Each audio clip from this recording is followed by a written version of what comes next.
Martin pour cette organisation. J'espère qu'en visioconf on m'entend. Euh, alors, les allées, pardon, vous m'entendez pas suffisamment? Moi, je veux bien, mais ça va faire de l'écho, c'est tout. J'ai un écho dans la tête. Bon, allez, c'est parti. Donc, des allées sans retour, les prêtres français en Amérique latine, 1961-1984. Que je vais peut-être, puisque je l'ai apporté, faire circuler dans la salle. Non, bah, toi, tu peux en avoir besoin. Donc, Olivier Chatelain, qui est à ma droite, est donc l'auteur de ce livre. Euh, Olivier Chatelain est maître de conférence à l'université Jean Moulin Lyon 3, spécialiste donc d'histoire du catholicisme contemporain.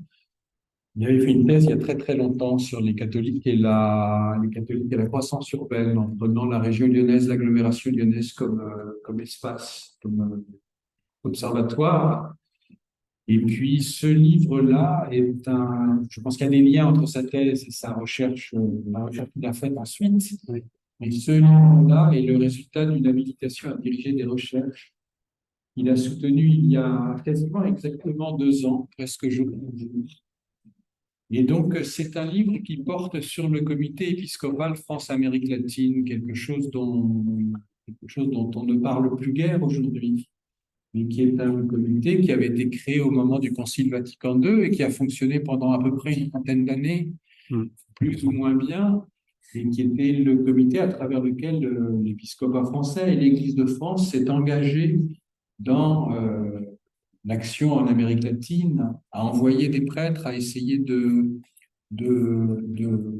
gérer cet envoi de prêtres, de le rendre utile à la fois à l'Amérique latine, aux structures d'église, de favoriser les relations entre la France et les pays d'Amérique du Sud où partaient ces prêtres.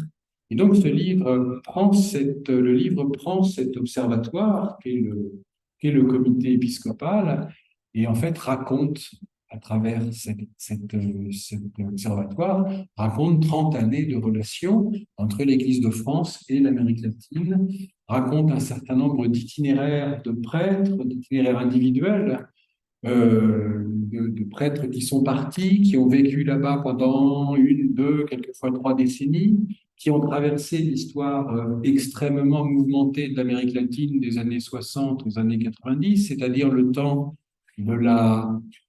des grands espoirs, je dis des grands espoirs, c'est des souvenirs d'adolescence, hein.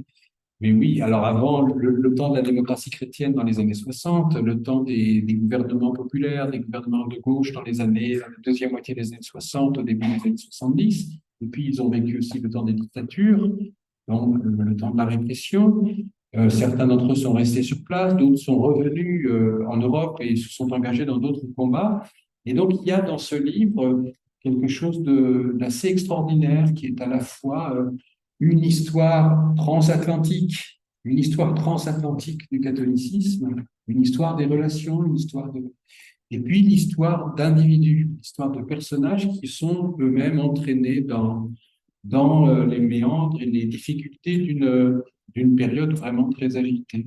Et puis, il y a aussi, je pense, on en disait tout à l'heure à demi-mot, il y a dans ce livre quelque chose qui passe, qui est ce moment très particulier où, me semble-t-il, l'Amérique latine nous a été proche. L'Amérique latine a semblé proche de l'Europe. L'Amérique latine a véritablement été un enjeu intellectuel pour les Européens. Et nous sommes, je pense, nombreux ici à avoir découvert l'Amérique latine dans les années 60-70, à travers de la musique, à travers des auteurs, à travers la littérature, et puis à travers des enjeux qui devenaient des enjeux politiques à mesure qu'on grandissait et à mesure que les choses changeaient. Et cette histoire que raconte Olivier Chatelain est me semble aussi une manière de traiter ce moment, de parler de ce moment, mais à partir de cet observatoire très particulier qu'est le catholicisme, qui est toujours très révélateur. Et donc, évidemment, il est question aussi et d'abord de l'Église, il est question de ce moment, mais à travers un certain nombre d'enjeux d'Église et à travers un certain nombre d'enjeux d'échanges catholiques transatlantiques. Mais ça, mon voisin de gauche en parlera mieux que je ne saurais le faire sous peu. Donc, je suis juste là pour présenter la séance et pour présenter les deux protagonistes. Donc, Olivier va prendre une vingtaine de minutes pour vous présenter le livre, en tout cas ce qu'il a envie de dire du livre pendant une vingtaine de minutes.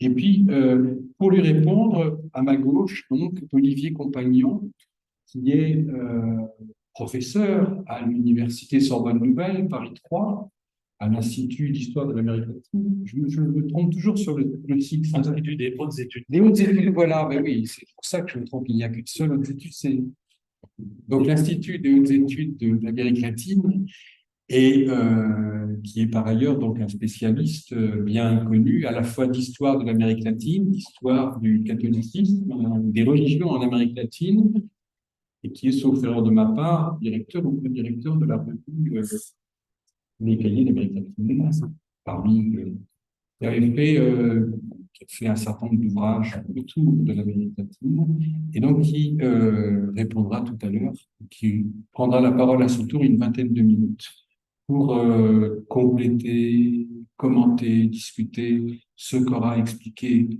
Olivier. Puis ensuite, on aura le temps d'avoir un débat avec vous et éventuellement entre eux. Voilà, je m'arrête et je donne la parole à Olivier. Alors, il faut que tu déplaces un peu la caméra.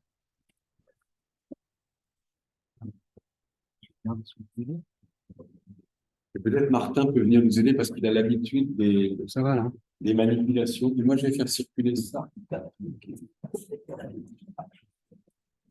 Ah, j'ai un mot à rajouter avant que tu commences à parler. J'ai un mot à rajouter. Le livre est publié dans la collection Chrétiens et Sociétés en 2 volumes, quasiment l'intégralité de la BDR. Chrétiens et Sociétés, c'est un bulletin de l'Université de Lyon, du LARA, du Laboratoire de recherche historique en Rhône-Alpes. C'est à la fois un bulletin, Chrétiens et Société, qui est devenu une véritable revue, d'ailleurs, qui a commencé comme un bulletin, qui est devenu une véritable revue, une des plus intéressantes revues d'histoire religieuse qu'on ait actuellement en France. Et puis, c'est une maison qui publie aussi des livres. Ils font un travail d'édition que je trouve tout à fait plus que méritoire, vraiment extraordinaire, parce qu'ils publient des livres importants, des livres qui ne sont pas toujours faciles à publier. Et il les publie vite, il les publie bien. Et voilà, je voulais rajouter ça avant de te laisser la parole, cher Olivier.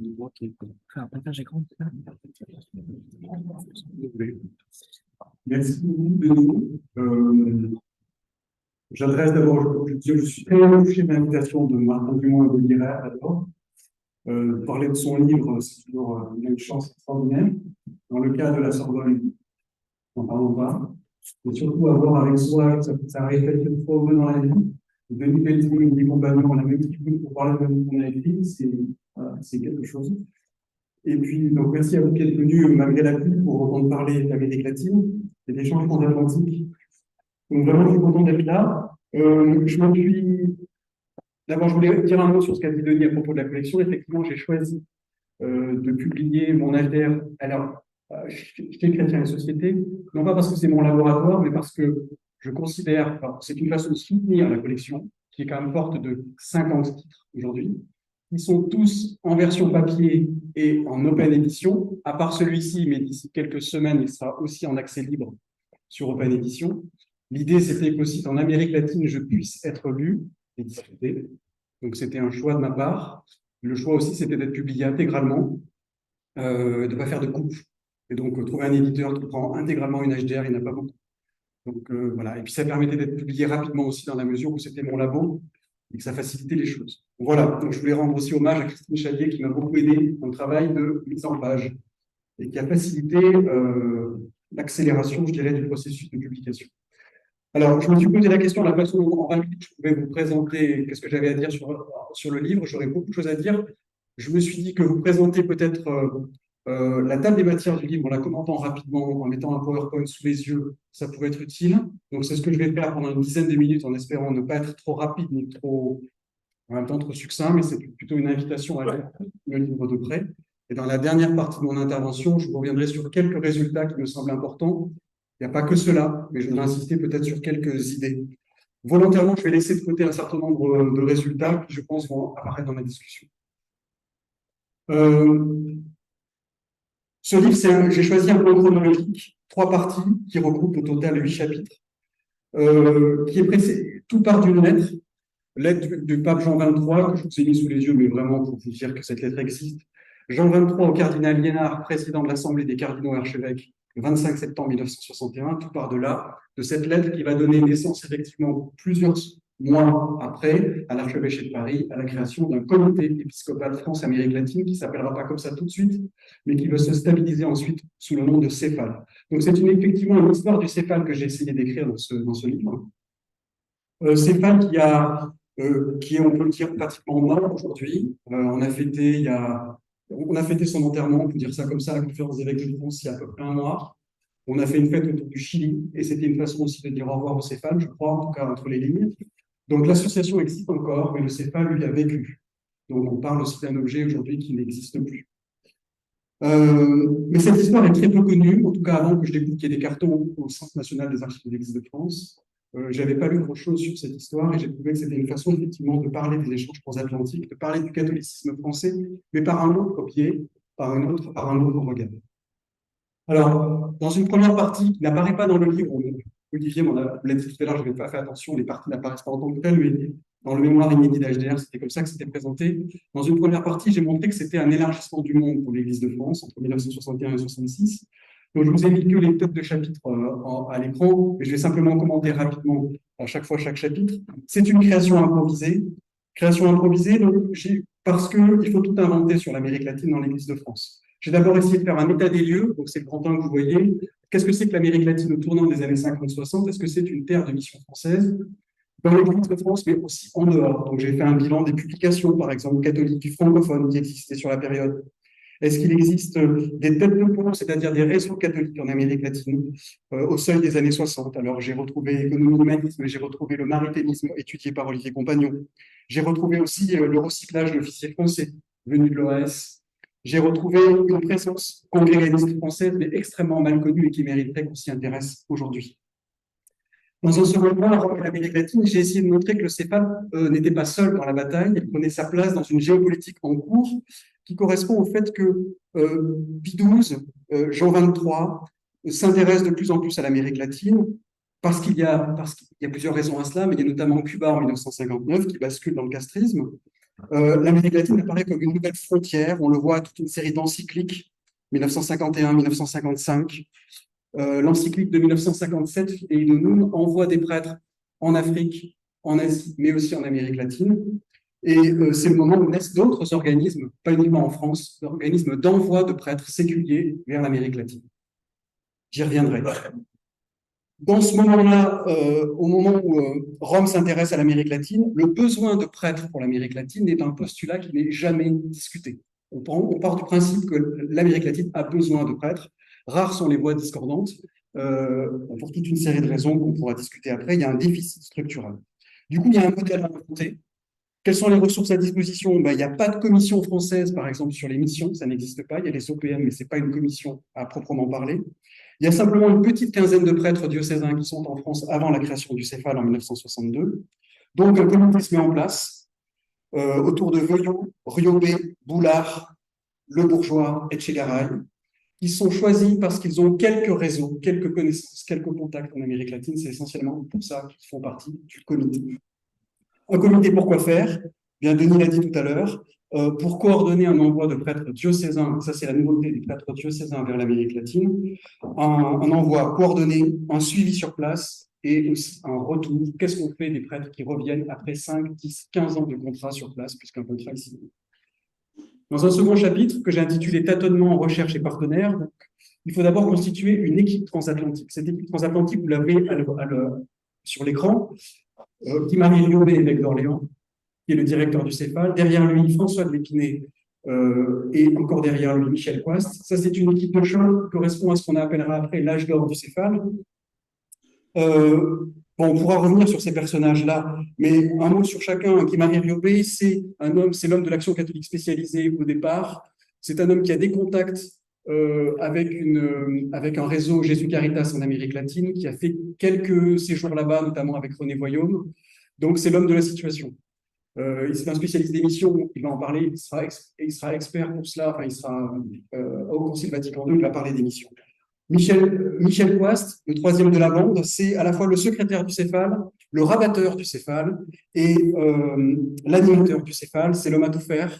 Il est connu à ce moment-là parce qu'il a travaillé sur la sociologie urbaine, mais il est d'Amérique latine et rentrer pour lui dans le céphale, c'est une façon de travailler sur l'Amérique latine. Là aussi, on pourra revenir sur son parcours qui est intéressant par la suite. François de Lépinay, c'est l'homme du terrain, c'est celui qui va être délégué continental. On invente cette fonction pour lui, c'est-à-dire qu'il va être chargé du suivi des prêtres sur le terrain.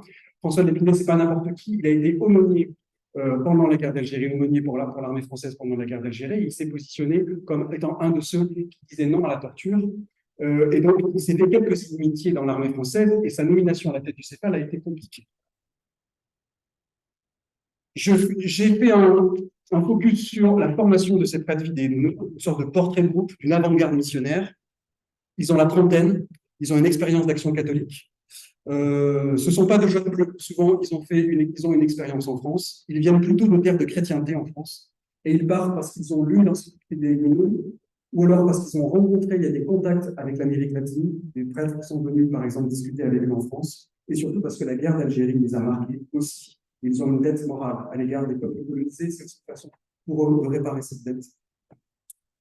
Se pose aussi pour eux la question de la langue. Est-ce que tous parlent espagnol ou portugais? Ce n'est pas le cas. Donc, il y a toute une question qui occupe Riobé dans les débuts du CEPAL, c'est où est-ce qu'on envoie ces prêtres pour se former à l'espagnol ou au portugais? Est-ce qu'on les envoie à Santiago, à Madrid, à Toulouse, à Louvain? Il y a des grosses discussions. Finalement, on les envoie à Cuernavaca, à côté de Mexico, où Ivan Illich vient de fonder un centre de formation interculturelle et qui est prêt à accueillir des prêtres nord-américains et européens. Sauf que c'est Ivan Illich contre l'impérialisme nord-américain, donc tout ça il y a une mayonnaise qui va prendre particulièrement intéressante.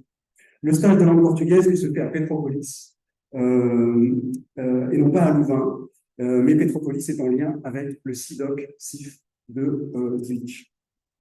Où partir? J'ai essayé de comprendre quelle était la politique d'implantation du céphale jusqu'à la fin de la période du Concile Vatican II. S'il y a une politique d'implantation, ce qui n'est pas sûr du tout. Les premiers endroits, c'est le Brésil, terre d'espoir et d'inquiétude, pour reprendre un ouvrage de l'époque, notamment ce nord-est qui pose problème, parce qu'il est gagné par la gangrène marxiste. Et c'est aussi le Chili de Monseigneur Larraïn, évêque de Talca, francophile, qui accueille chez lui les premiers prêtres. Le concile sert de lieu de contact, d'entremetteur et de contrat. C'est au concile que sont signés, dans les couloirs du concile, que sont signés les premiers contrats. Et j'ai pu dresser un bilan cartographique des implantations au moment de Vatican II. Dans le troisième chapitre, je pars du plaidoyer de Michel Coast en 1964, l'Église d'Amérique latine appelle au secours, qui est un plaidoyer qui est aussi une opération de communication et un langage qu'on peut qualifier de performatif, au sens où il essaie de montrer, et il montre qu'il faut absolument intervenir, envoyer des prêtres en Amérique latine.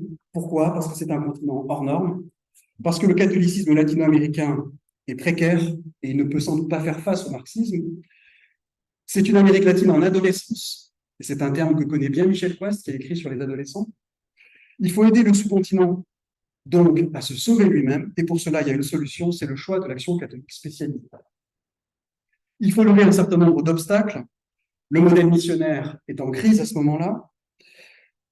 On craint une baisse des vocations. Donc, beaucoup d'évêques français hésitent à prêter des prêtres pour l'Amérique latine au moment où on commence, dit-on, à en manquer dans les diocèses français.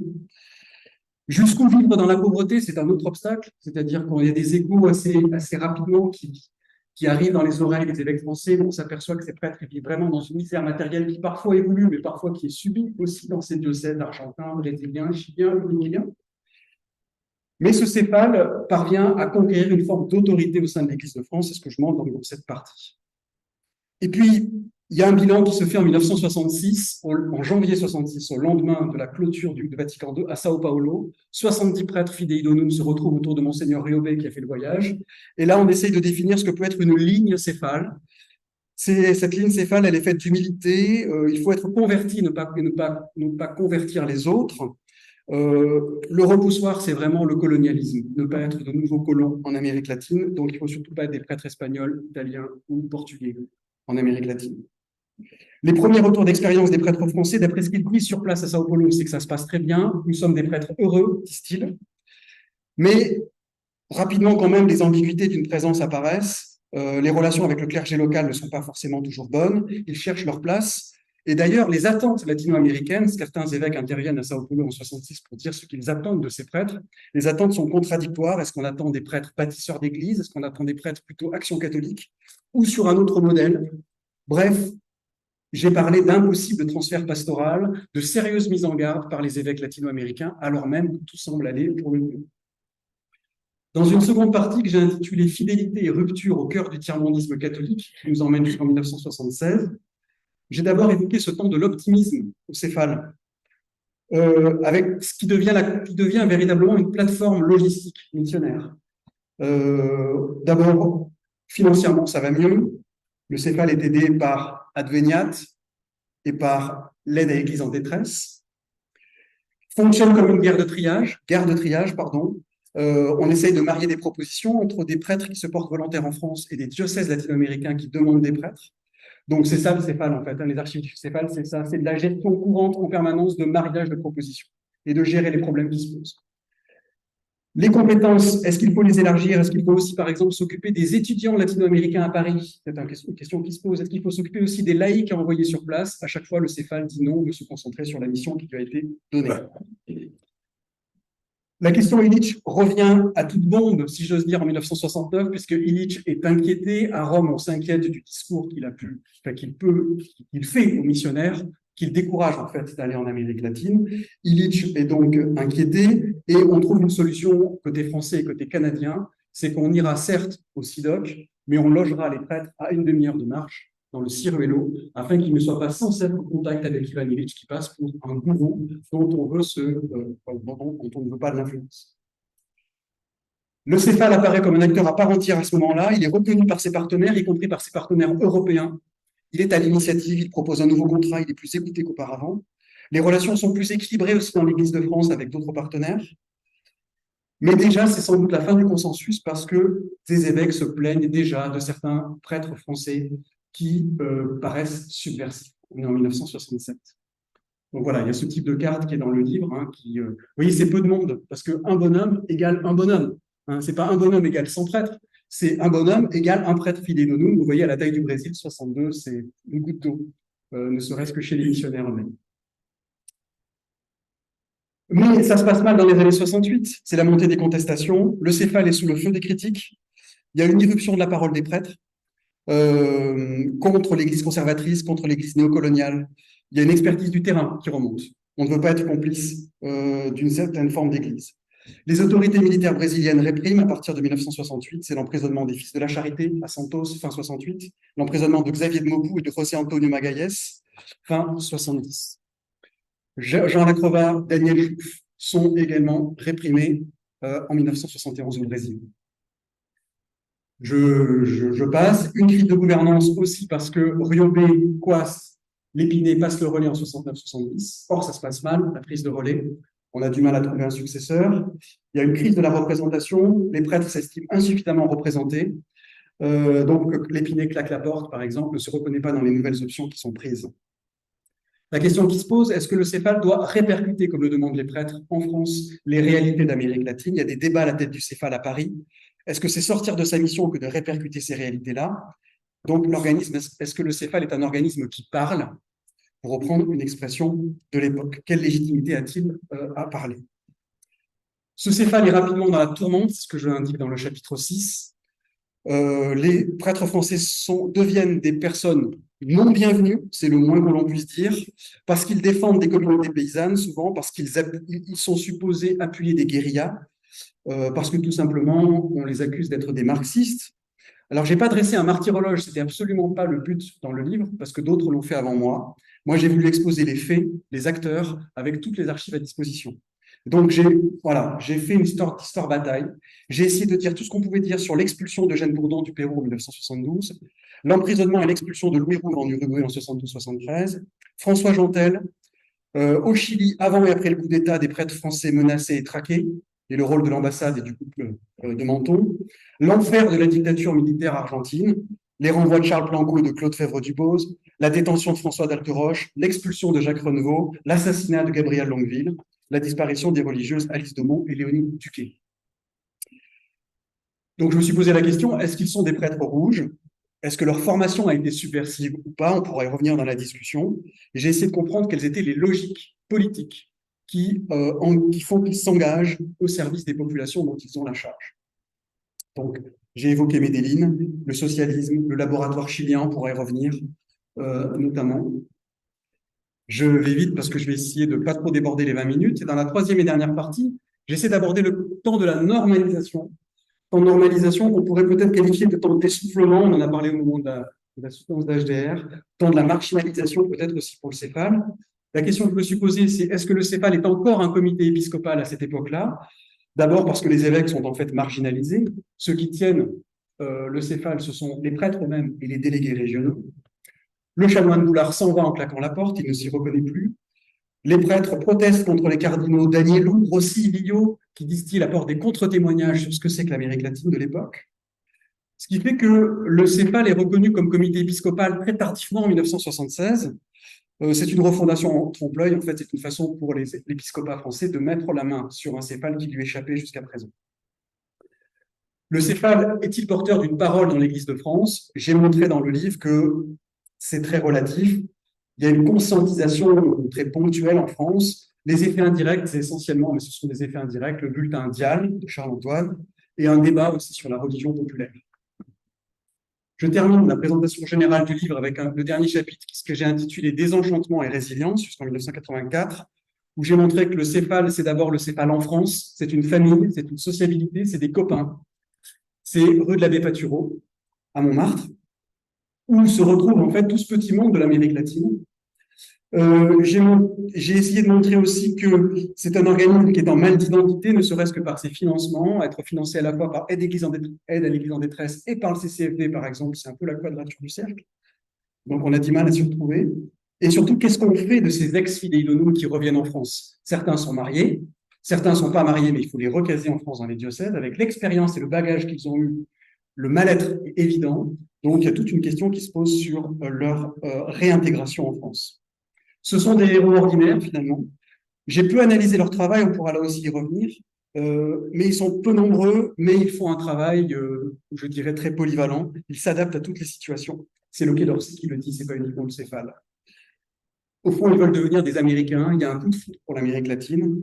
L'Amérique latine, pour eux, c'est le lieu de l'authenticité. Et il y a un élément commun à tous ces pattes, si on peut revenir, c'est le pentecôtisme. J'ai terminé le livre en parlant des usages et des détournements du céphale, en montrant que le céphale a été peut-être, là aussi on pourra en reparler, un passeur de la théologie de la libération, qu'il a essayé de maintenir une voie prophétique dans un moment où l'Amérique latine, dans les années 80, est une situation très complexe, mais surtout l'Amérique latine pour l'Église de France a été très vite refroidie et devenue un lieu de mémoire, où on a essayé de dépolitiser tout ce qui avait été porté par ces prêtres dans les années 1970. Voilà, si j'ai un peu de temps, je peux vous dire, je parle un peu des résultats auxquels je suis parvenu. Je m'appuie là sur les conclusions que j'ai faites. Quelques résultats, donc je les ai mis là à l'écran, mais il n'y a pas tout sur l'écran. L'histoire du céphale, c'est l'histoire d'une subversion. Subversion de la mission, dans tout le sens du terme, qui lui a été confiée. C'est un comité qui est un organisme héritier d'une tradition missionnaire de christianisation vers l'extérieur, sous impulsion romaine, mais qui s'actualise dans un contexte d'endiguement du marxisme en Amérique latine. Et ce qui fait qu'après quelques années de rodage, eh bien, le comité est remis en cause par une partie des prêtres fidei donum, au nom de ce qu'ils vivent sur le terrain, contre l'immobilisme supposé de la hiérarchie face aux réalités socio-économiques et politiques du sous-continent. C'est un clergé plutôt jeune, formé dans l'action catholique, poussé par le concile, mais qui est sommé de choisir son camp au moment où il s'installe là-bas et qui entend répercuter en France des questions jugées fondamentales. D'où viennent l'exploitation économique et la misère d'une majorité de la population? Quelle est la part de responsabilité des pays occidentaux et de l'Église catholique dans cette situation? Le céphale n'est pas né de rien, il n'a pas initié une présence religieuse française sur le sous-continent. Il y a des courants intellectuels qui existent déjà, j'en ai parlé tout à l'heure, mais faute de connaissances précises à l'époque par Iobé et ses compagnons de ce qui se fait sur place, il y a tout à inventer et on s'appuie sur des réseaux qui sont les petits réseaux des membres du comité au départ.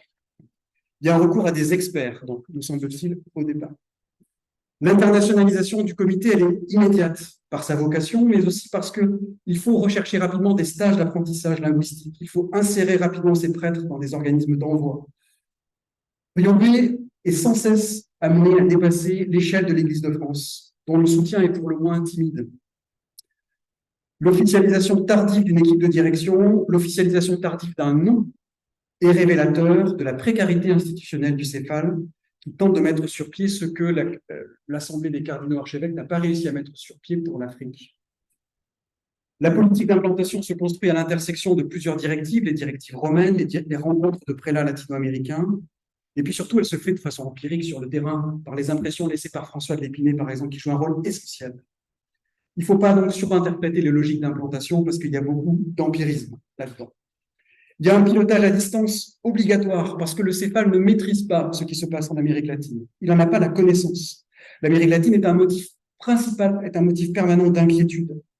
L'enthousiasme de la rencontre de Sao Paulo dont je parlais tout à l'heure en 1966 a été de courte durée.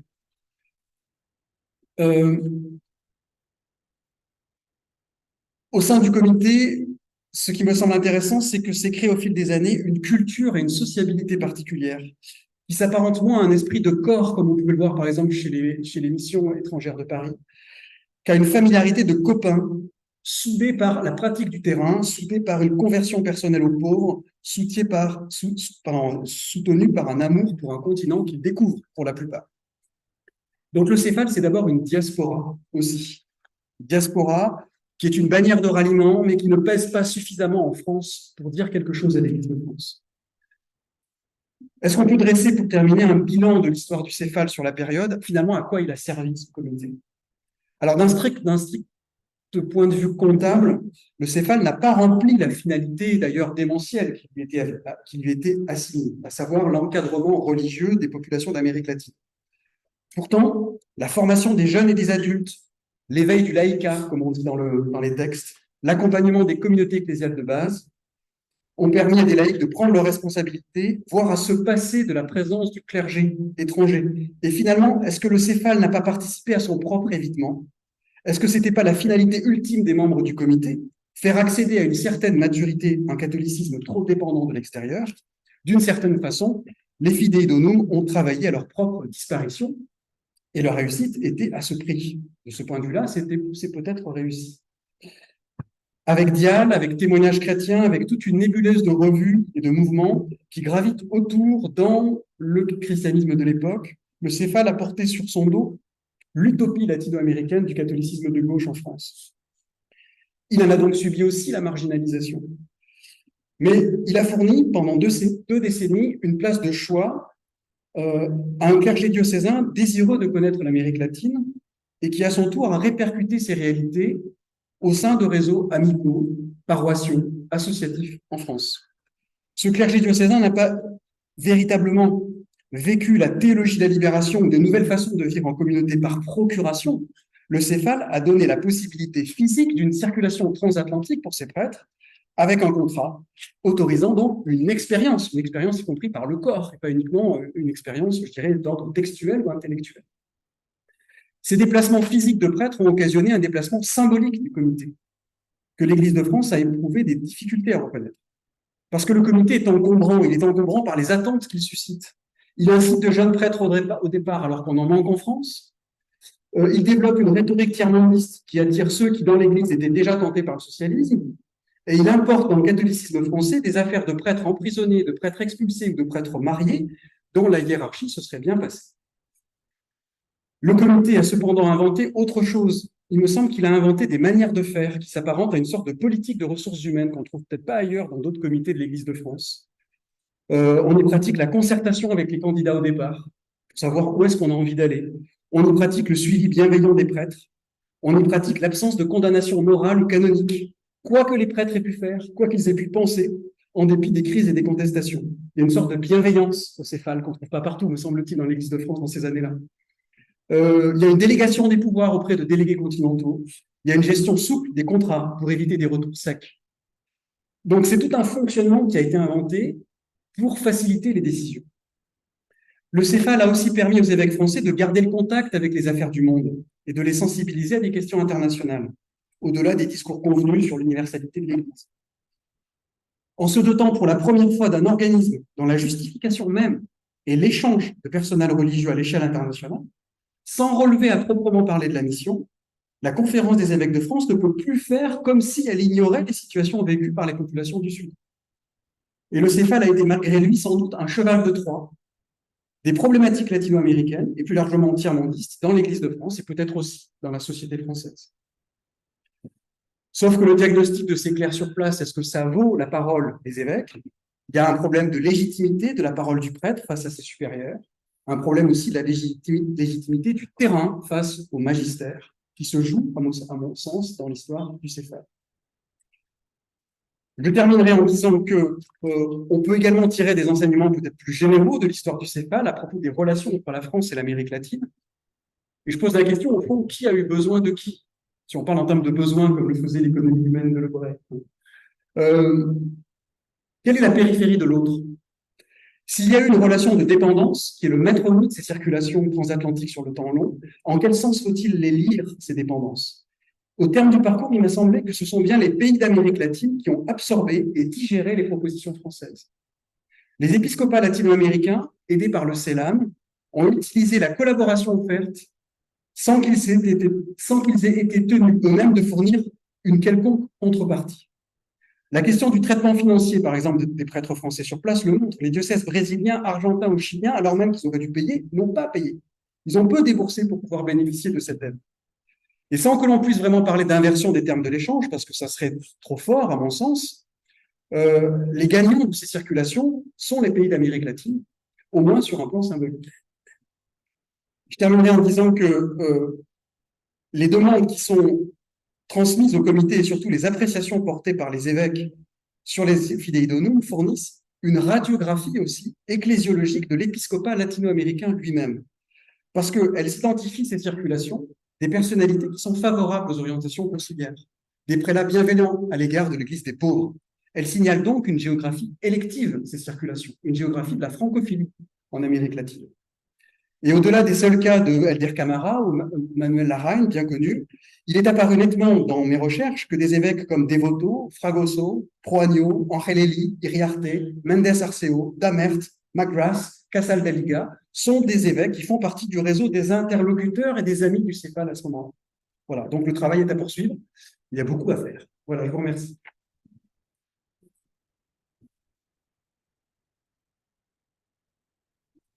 On dépasse comme ça, tu y Moi,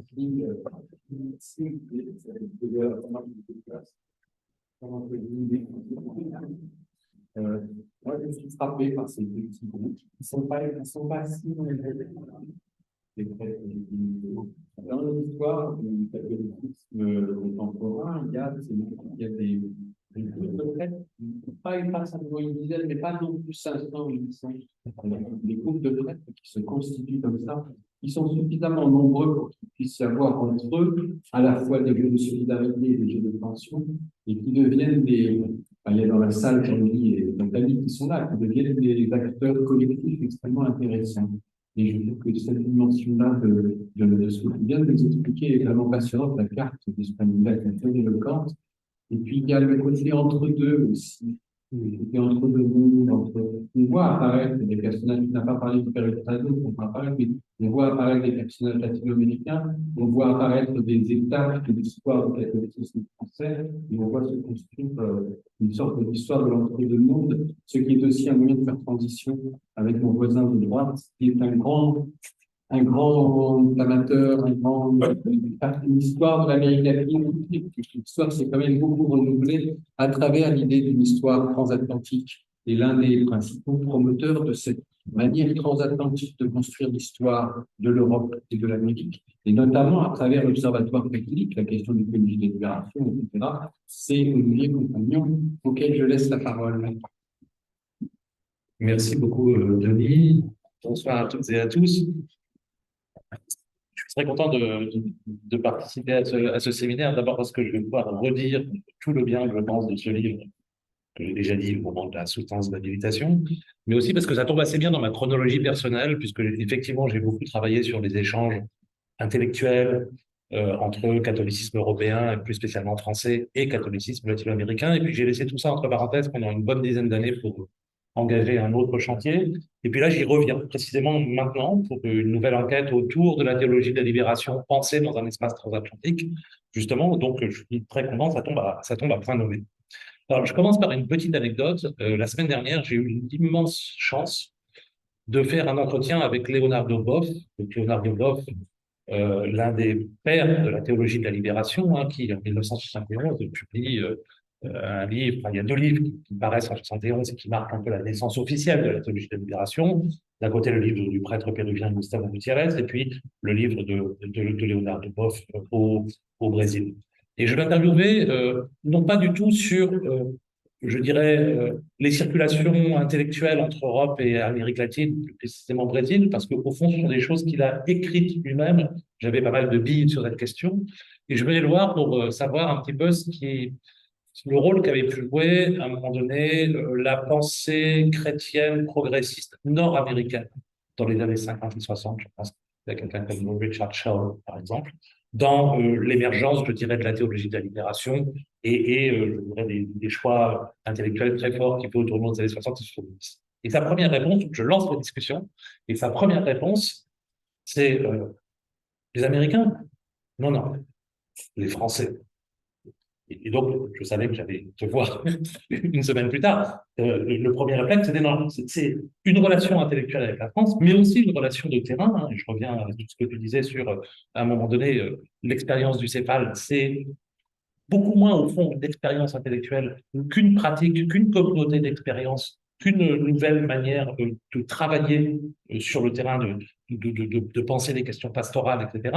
Et au fond, c'est un petit peu ce que me disait Bob à Beaucouvert et ce que m'a dit dans un autre entretien, un autre acteur de ton livre, qui est cité brièvement, mais qui apparaît dans ton livre, qui est Chico Whittaker, qui m'a dit exactement la même chose et qui a beaucoup fréquenté des fidèles. Alors, je vais pas être trop long parce que je pense que l'intérêt, c'est qu'on ait un dialogue avec la salle ensuite, mais quelques mots rapides pour vous donner envie de lire ce livre et pour essayer de vous convaincre que c'est un livre important. Non, mais je le pense vraiment, c'est pas c'est pas pour te faire plaisir. D'abord, c'est un livre qui est extrêmement ambitieux, quoi. Et c'est bien d'avoir une ambition intellectuelle, puisque à la fois on y écrit, Olivier y écrit l'histoire d'une institution, le Céphale, une institution au sein de l'institution, en quelque sorte, et une histoire extrêmement détaillée grâce à des archives qui sont quand même d'une richesse que moi je ne les ai jamais vues.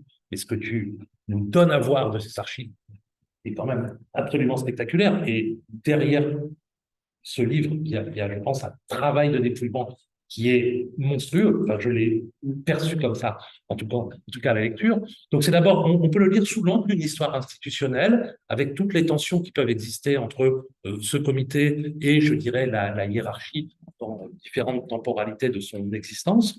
On peut évidemment le lire comme une histoire sociale et politique d'une génération de prêtres. Ils sont 213, si je ne me trompe pas, hein, ceux que tu as recensés. Donc, une histoire sociale et politique d'une génération d'hommes plutôt jeunes, tu l'as dit, une trentaine d'années, qui à un moment donné expriment le désir d'aller travailler en Amérique latine, de y revenir après, quand on va dessus, et qui voilà, sont mus par toute une série de considérations très diverses en vérité, mais que tu restitues de mon point de vue très finement. Et puis, évidemment, on peut lire ce livre aussi de manière décalée, mais c'est peut-être le principal prisme avec lequel je l'ai lu, comme en fait une certaine histoire, une histoire décentrée des transformations du catholicisme latino-américain sur une trentaine d'années. Et je pense que c'est l'une de ces richesses très fortes également, dans la mesure où cette histoire en gros du catholicisme progressiste latino-américain entre la fin des années 50 et le milieu des années 80. Elle a souvent été écrite alors, dans des logiques très nationales ou en tout cas très latino-américaines, rarement connectées avec d'autres espaces. Et là, c'est une manière de porter un autre regard. Alors, le deuxième élément qui fait que ce livre est passionnant, alors je ne vais pas vous dire que ça se lit comme un roman, il ne faut pas non plus exagérer, mais enfin, quand même, il y a quelque chose de fascinant. c'est que la temporalité, hein, fin des années 50, milieu des années 80, est, je dirais, doublement extraordinaire. Sur le versant de l'Église catholique, je ne fais pas un dessin, c'est évidemment le moment conciliaire et tout ce qui s'ensuit, toute la crise post-conciliaire en quelque sorte, mais qui se joue quand même de manière très différente de part et d'autre de l'Atlantique. Côté européen, côté français en particulier, on a véritablement une crise catholique qui a été abondamment travaillée par Denis. Ben, et alors que enfin, voilà, on pense les choses côté européen sous l'angle de la crise, alors que du côté latino-américain, c'est plutôt un moment où le monde catholique vit dans des formes d'utopie, d'espérance, de rénovation. Donc on a à la fois cette temporalité propre à l'Église catholique, mais qui est très contrastée selon qu'on observe les conséquences du concile d'un côté ou de l'autre de l'Atlantique. Et puis, dans le même temps, Denis l'a rappelé rapidement en introduction, on a aussi un contexte latino-américain qui est absolument passionnant, puisque la fin des années 50, le moment précis où tu commences ton étude, c'est le début de ce qu'on appelle, pour aller un peu vite, le moment révolutionnaire. Donc, c'est révolution cubaine, mais c'est pas seulement Cuba, c'est l'enjeu révolutionnaire traverse la vie politique de tous les pays, hein, jusqu'à l'expérience démocratique révolutionnaire de Salvador Allende pendant l'unité populaire au Chili. Et puis, à partir de la fin des années 60, c'est le moment contre-révolutionnaire, les dictatures, le terrorisme d'État, etc. Et donc, ton histoire traverse aussi cette temporalité-là et explique d'ailleurs aussi beaucoup de choses, je crois, de l'essoufflement que tu décris dans la dernière partie du livre. L'essoufflement, c'est l'essoufflement d'une institution qui a ses propres tensions, etc. Mais c'est aussi qu'à un moment donné, l'Amérique latine authentique, qui pouvait faire rêver et être porteuse d'utopie en 65 ou en 66, fait un tout petit peu moins rêver. Une fois passé le 11 septembre 1973, qui a quand même profondément marqué les opinions occidentales, ou encore après, évidemment, l'état de mars 76 en Argentine, où la brutalité de la répression est encore infiniment plus importante. Donc, je trouve que voilà, un des éléments passionnants, c'est que on a tous ces jeux de temporalité, disons, qui enfin, qui amène toute une série de rebondissements, je dirais, dans l'histoire que tu racontes et qui fait que la lecture est passionnante. Alors, le troisième élément, hein, que je voudrais mettre en lumière, c'est au fond, pourquoi ces 213 prêtres s'engagent en Amérique latine. Qu'est-ce qui les pousse à faire?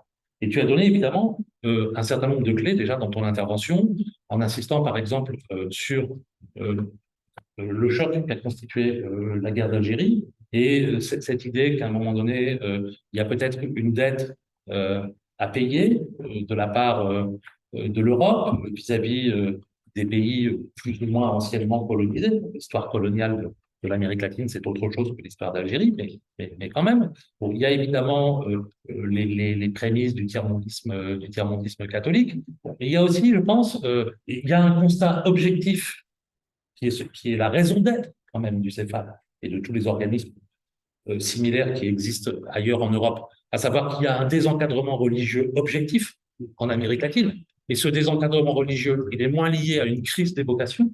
Il y aura crise des vocations à partir de la fin des années 60 dans toute une série de pays. Ça a été documenté par quelques études très précises, mais il n'y a pas véritablement de crise des vocations avant cette fin des années 60. En revanche, il y a une croissance démographique telle que le désencadrement religieux est monstrueux, puisque la population latino-américaine est multipliée par 6 entre 1900 et 1990. Donc, à un moment donné, la capacité d'encadrement de l'Église, si vous voulez, est mécaniquement réduite. Donc, il y a évidemment le constat de ce désencadrement religieux, mais je crois, et tu l'as pas dit, mais ça apparaît dans pas mal de citations au fil des pages de ces deux volumes, il y a quand même aussi une sorte de fascination pour la puissance de la religiosité populaire. On arrive, on met les pieds en Amérique latine, et de toute évidence, quoi que l'on regarde, ça croît. Les gens croient. Et ça, on le voit, si ceux d'entre vous qui connaissez l'Amérique latine, On le voit au quotidien. Hein. Moi, quand je prends le bus et qu'on passe devant Saint-Sulpice, personne ne se signe en passant devant Saint-Sulpice. Vous passez devant n'importe quelle église à Rio, tout le bus se signe, etc. Enfin, pas n'importe quelle église d'ailleurs, parce que maintenant c'est un peu plus compliqué. Le terrain du christianisme a changé et c'est morcelé. Mais je pense que c'est aussi une des dimensions très importantes. C'est-à-dire qu'il y a une idée missionnaire, au sens où on va aller effectivement s'engager au sein d'églises qui souffrent d'un désencadrement et dans des pays qui sont profondément marqués par la pauvreté et par les inégalités. Autrement dit, on va vivre au plus près, je dirais, le message évangélique, et ça, c'est quelque chose qu'on retrouve énormément dans les sources que tu livres, mais dans le même temps, on va peut-être aussi aller expérimenter ce qu'est la réalité de cette religiosité populaire qui contraste tant avec la France, en particulier, déchristianisée, enfin, même pas en voie de déchristianisation, déchristianisée depuis longtemps, qui continue à se déchristianiser sur le temps long. Et ça me semble un élément qui est tout à fait décisif. C'est-à-dire que l'idée que c'est par l'Amérique latine qu'on trouvera peut-être aussi des solutions à la crise catholique. Alors, non pas la crise catholique des années 68, mais je dirais au déclin des pratiques qu'on observe depuis de très nombreuses décennies. Et je pense que, voilà, là, il y a toute une série de facteurs qui relèvent aussi bien du religieux que du politique, je dirais, qui convergent et qui sont difficiles à restituer, hein, et qui évidemment sont variables selon les individus. En plus, on a évidemment des individus plus politiques que d'autres. Eugène Bourdon, moi je l'adore, Eugène Bourdon. Eugène Bourdon, 36 ans, je crois, qui part au Pérou en 68 au moment d'une révolution militaire progressiste, un régime très difficile à lire, le régime péruvien de 68, parce que c'est un coup d'État militaire, mais progressiste, qui promeut une réforme agraire particulièrement brutale, je dirais, pour les grands propriétaires, et effectivement, Eugène Bourdon qui rentre dans cette dynamique très, très fortement, au point, à un moment donné, d'être expulsé parce que il va trop loin dans la dénonciation des méfaits de la grande propriété, etc. Donc, il y a les individus plus politiques, il y a des individus, je dirais, plus pastoraux, en quelque sorte, mais je trouve que au fil des pages, voilà, tu dis explicitement, je ne peux pas faire une protopographie de mes acteurs, je n'ai pas les moyens, je n'ai pas les sources pour reconstituer précisément 213 trajectoires de vie et ce qu'a fait l'Amérique latine à cette trajectoire de vie. Et dans le même temps, donc effectivement, tu ne la fais pas comme on ferait une prosopographie au sens très strict du terme, et dans le même temps, on ressort, enfin moi je me suis ressorti avec un portrait assez précis de cette génération de prêtres. Ces prêtres, au fond, ce sont des figures de passeurs. Ça on peut le dire avec plein de mots différents. Les historiens, les sociologues disent beaucoup d'idées. Ce sont des go-between, hein, ce sont des brokers, ce sont des médiateurs. On peut nommer ça comme on veut. Mais, et on sait très bien, enfin, en tout cas les gens qui s'intéressent à la question des circulations culturelles savent très bien que quand on travaille là-dessus, il faut au moins aller voir le lieu de la production culturelle ou le lieu de la réflexion culturelle, et que le véritable lieu d'observation, c'est le lieu de la médiation, précisément. Et c'est pour ça que ce sont des acteurs qui sont absolument passionnants. Qu'est-ce qu'ils apportent très concrètement? Alors, ils apportent évidemment un travail au quotidien, ils s'engagent dans des luttes extrêmement locales, dans leur diocèse. Il y a un petit mouvement de récupération des terres, très bien, je m'y engage, j'organise des choses, je milite pour la construction d'une adduction d'eau pour amener l'eau potable, etc. Ils apportent ça, mais ils apportent aussi d'autres choses. Et ça, justement, Chico Whittaker me le disait dans l'entretien que je faisais avec lui. Ils apportent aussi je dirais, une culture politique, alors, qui n'est pas nécessairement connue des acteurs locaux dans un diocèse un peu paumé du Brésil. C'est-à-dire que Chico Whittaker me racontait qu'il avait pris connaissance de l'expérience des prêtres ouvriers par l'intermédiaire de prêtres français qui étaient venus exercer leur ministère, parce que lui, au départ, c'était pas un intellectuel très, très connecté à l'Europe, hein, il s'est formé progressivement, et que c'est justement dans ces contacts-là, qu'est-ce qu'ils apportent et puis qu'est-ce qu'ils en retirent. Alors, après, je reviendrai là-dessus plus tard. On parle d'Amérique latine, c'est une certaine Amérique latine.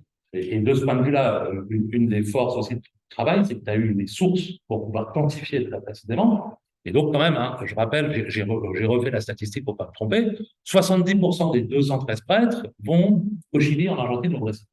Donc, effectivement, là, il y a une géographie particulière.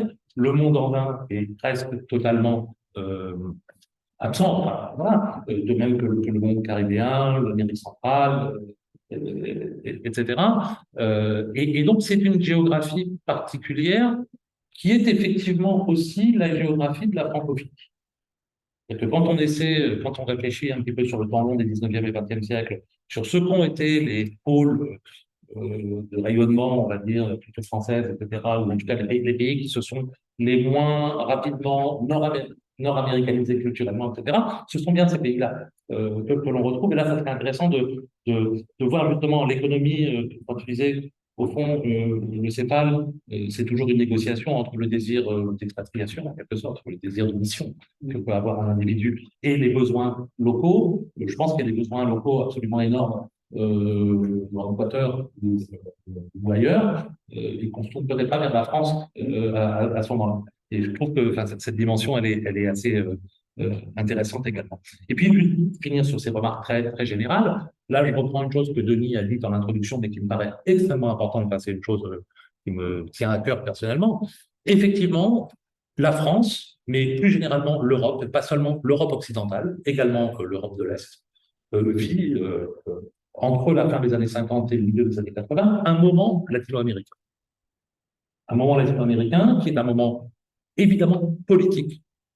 Enfin, les jeunes de 18 ans, les jeunes universitaires de 18 ans qui vont couper la canne à sucre à Cuba en 1960 ou 61, Bernard Kouchner, je prends un exemple comme ça qui me vient, mais il y en a 50 000, c'est un moment politique qui ensuite se décline autour de l'expérience démocratique de l'unité populaire au Chili, autour de la révolution sandiniste, qui est le dernier lieu un peu d'enthousiasme politique qui existe en Europe. Voilà. Qui est un moment culturel, comme tu l'as dit, puisque c'est l'époque où on écoute de la bossa nova, ou en allant voir un homme et une femme dont la bande-son est une bossa nova, où l'on découvre la littérature latino-américaine dans le cadre du boom de la littérature latino-américaine, où on découvre le cinéma novo brésilien sur les écrans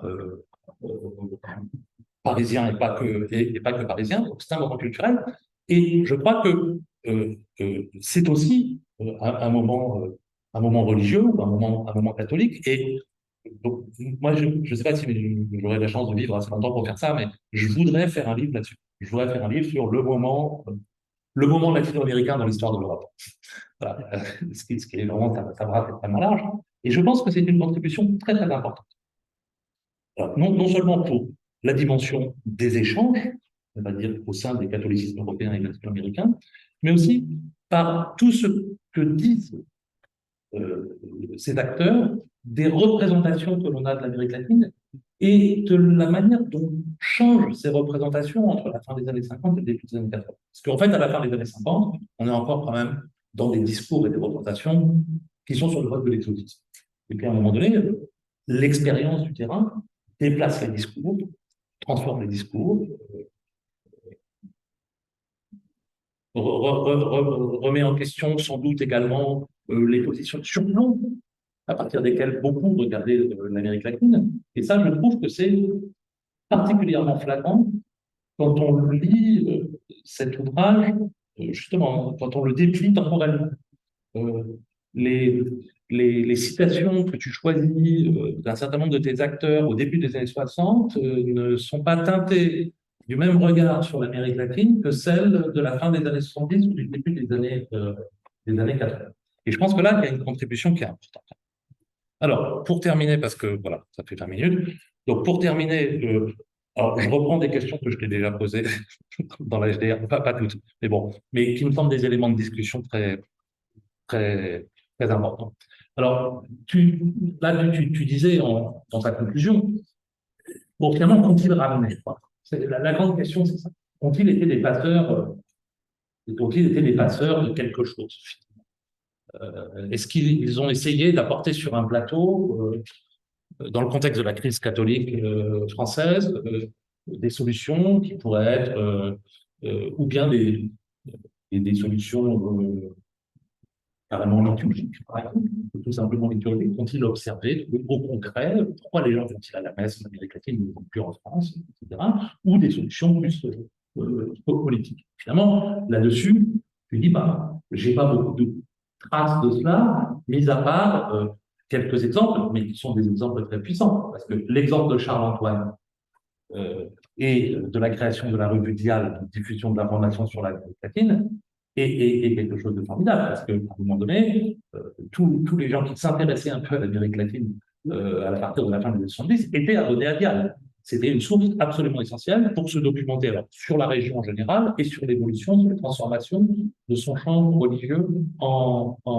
particulier. Alors, y a-t-il d'autres exemples de ce point de vue-là quand on sait quand même que dans les années 70, ces questions de christianisme, de la libération, pas seulement de la théologie, hein, pas seulement le discours théologique, mais les pratiques de la libération, l'engagement sur des terrains, alors l'engagement sur le terrain social, c'est pas une nouveauté hein, dans l'Église, enfin l'engagement sur le terrain social aux côtés de marxistes authentiques, hein, pour dire des choses clairement, donc voilà, ce sont des choses quand même qu'on discute beaucoup dans le Pays de France dans les années 70. Est-ce qu'à un moment donné, ils ont un rôle là-dessus? Et évidemment, moi, je t'avais dit, voilà, moi, c'est un peu le dernier chapitre que j'attends, mais je pense que tu n'as pas les sources pour le faire. C'est pas du tout un reproche.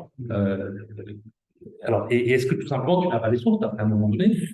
Que va-t-on faire de ces prêtres qui rentrent, qui ne sont pas mariés, qui ont vécu des expériences radicales? En fait, ils nous embêtent, quoi. Ils nous embêtent un peu. Enfin, ils viennent à un moment donné poser des questions qu'on n'a pas envie de poser. Et peut-être tout simplement, là, le poids de la hiérarchie fait que, au fond, ils sont plus ou moins réduits au silence. Je te dis ça parce que je crois que je t'avais raconté l'anecdote dans le pot de ton LGA, si j'ai de bonne mémoire. Complètement par hasard, il y a une dizaine d'années, je rencontre à Caen un vieux monsieur, pendant 83, 84 ans, qui me raconte sa vie. Il dit, ah, mais j'ai été prêtre très longtemps, etc. Je le suis plus, quand je suis marié, etc. J'ai été prêtre très longtemps.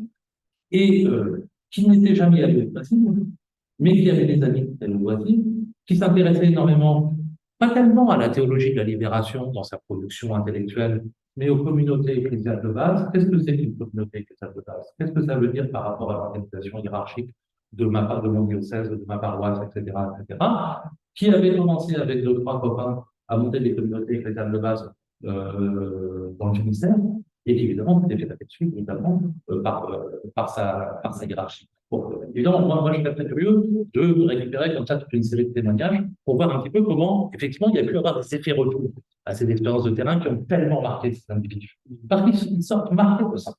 Ils sortent très marqués de ça.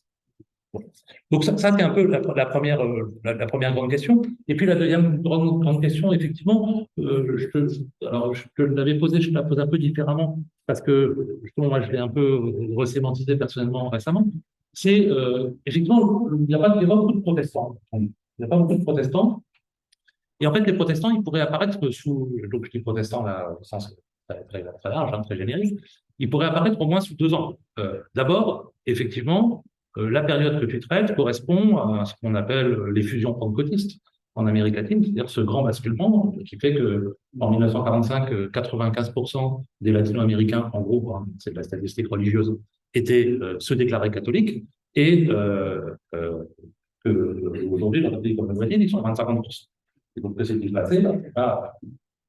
C'est pas une sorte de religion, hein, c'est effectivement l'explosion des églises pentecôtistes. Et je suis étonné, et qui est à fond à l'œuvre sur le terrain dans les années 60. Donc que les hiérarchies brésiliennes, argentines, colombiennes n'en parlent pas dans les années 60, etc., je veux bien l'entendre, que des hommes de terrain, comme ils le sont, ne le voient pas, alors que je pense qu'ils sont confrontés au quotidien. C'est quelque chose qui m'a étonné. Bon, tu m'avais dit qu'il n'y a pas de source là-dessus. Est-ce qu'ils ne le voient pas? Est-ce qu'ils ne veulent pas le voir? Ils ne veulent pas le voir. Je pose la question. Et puis d'autre part, là, plus je travaille sur ces questions-là, justement, en ce moment, plus je suis convaincu que dans la genèse ou dans l'émergence de ce christianisme de la libération, la part du protestantisme nord-américain progressiste, notamment les presbytériens, est absolument fondamentale. Et ça, on le voit au travers, je l'ai vu, au travers d'une série d'exemples précis, qu'il conviendrait désormais de généraliser, et c'est ce à quoi je vais essayer de m'attacher dans les années qui viennent. Et là, et surtout, évidemment, à l'heure post-conciliaire, de l'utilitarisme, etc. Et puis, quand on avait discuté à Lyon, je t'avais cité par exemple le formidable exemple travaillé par notre collègue Caroline Moine, donc, qui a consacré son inédite d'habilitation à diriger les recherches à la trajectoire d'un pasteur allemand, Helmut Frenz, qui part en Amérique latine, qui est en gros déprimé par ce qu'est l'Allemagne des années 60, qui n'arrive pas à sortir du débat sur le nazisme, etc., étant lui-même le fils d'un ancien nazi, voilà, part pour le Chili, s'engage sur le terrain social, se retrouve à diriger la communauté luthérienne du Chili, et évidemment, très rapidement, se retrouve sur le terrain, aux côtés des Cristianos pour le socialisme, qui sont tous des catholiques, évidemment, et là, on voit à l'œuvre, alors à la fois sur le terrain, et puis ensuite, après le coup d'État, évidemment, dans la dénonciation, la construction de réseaux de solidarité à l'extérieur du Chili, etc., on voit à l'œuvre un humanisme de bataille sociale. Et donc, voilà, je pense qu'il y a beaucoup d'acteurs sur les terrains latino-américains de ce type que les patriotes ne semblent pas côtoyer ou dont ils ne parlent pas. Et voilà, moi, je m'interroge sur cette absence. J'aurais encore plein de choses à dire, mais je m'arrête là, et puis peut-être que je reviendrai à d'autres remarques ou d'autres commentaires, mais pour conclure, il faut que vous lisiez ce livre, parce que c'est vraiment passionnant. Merci.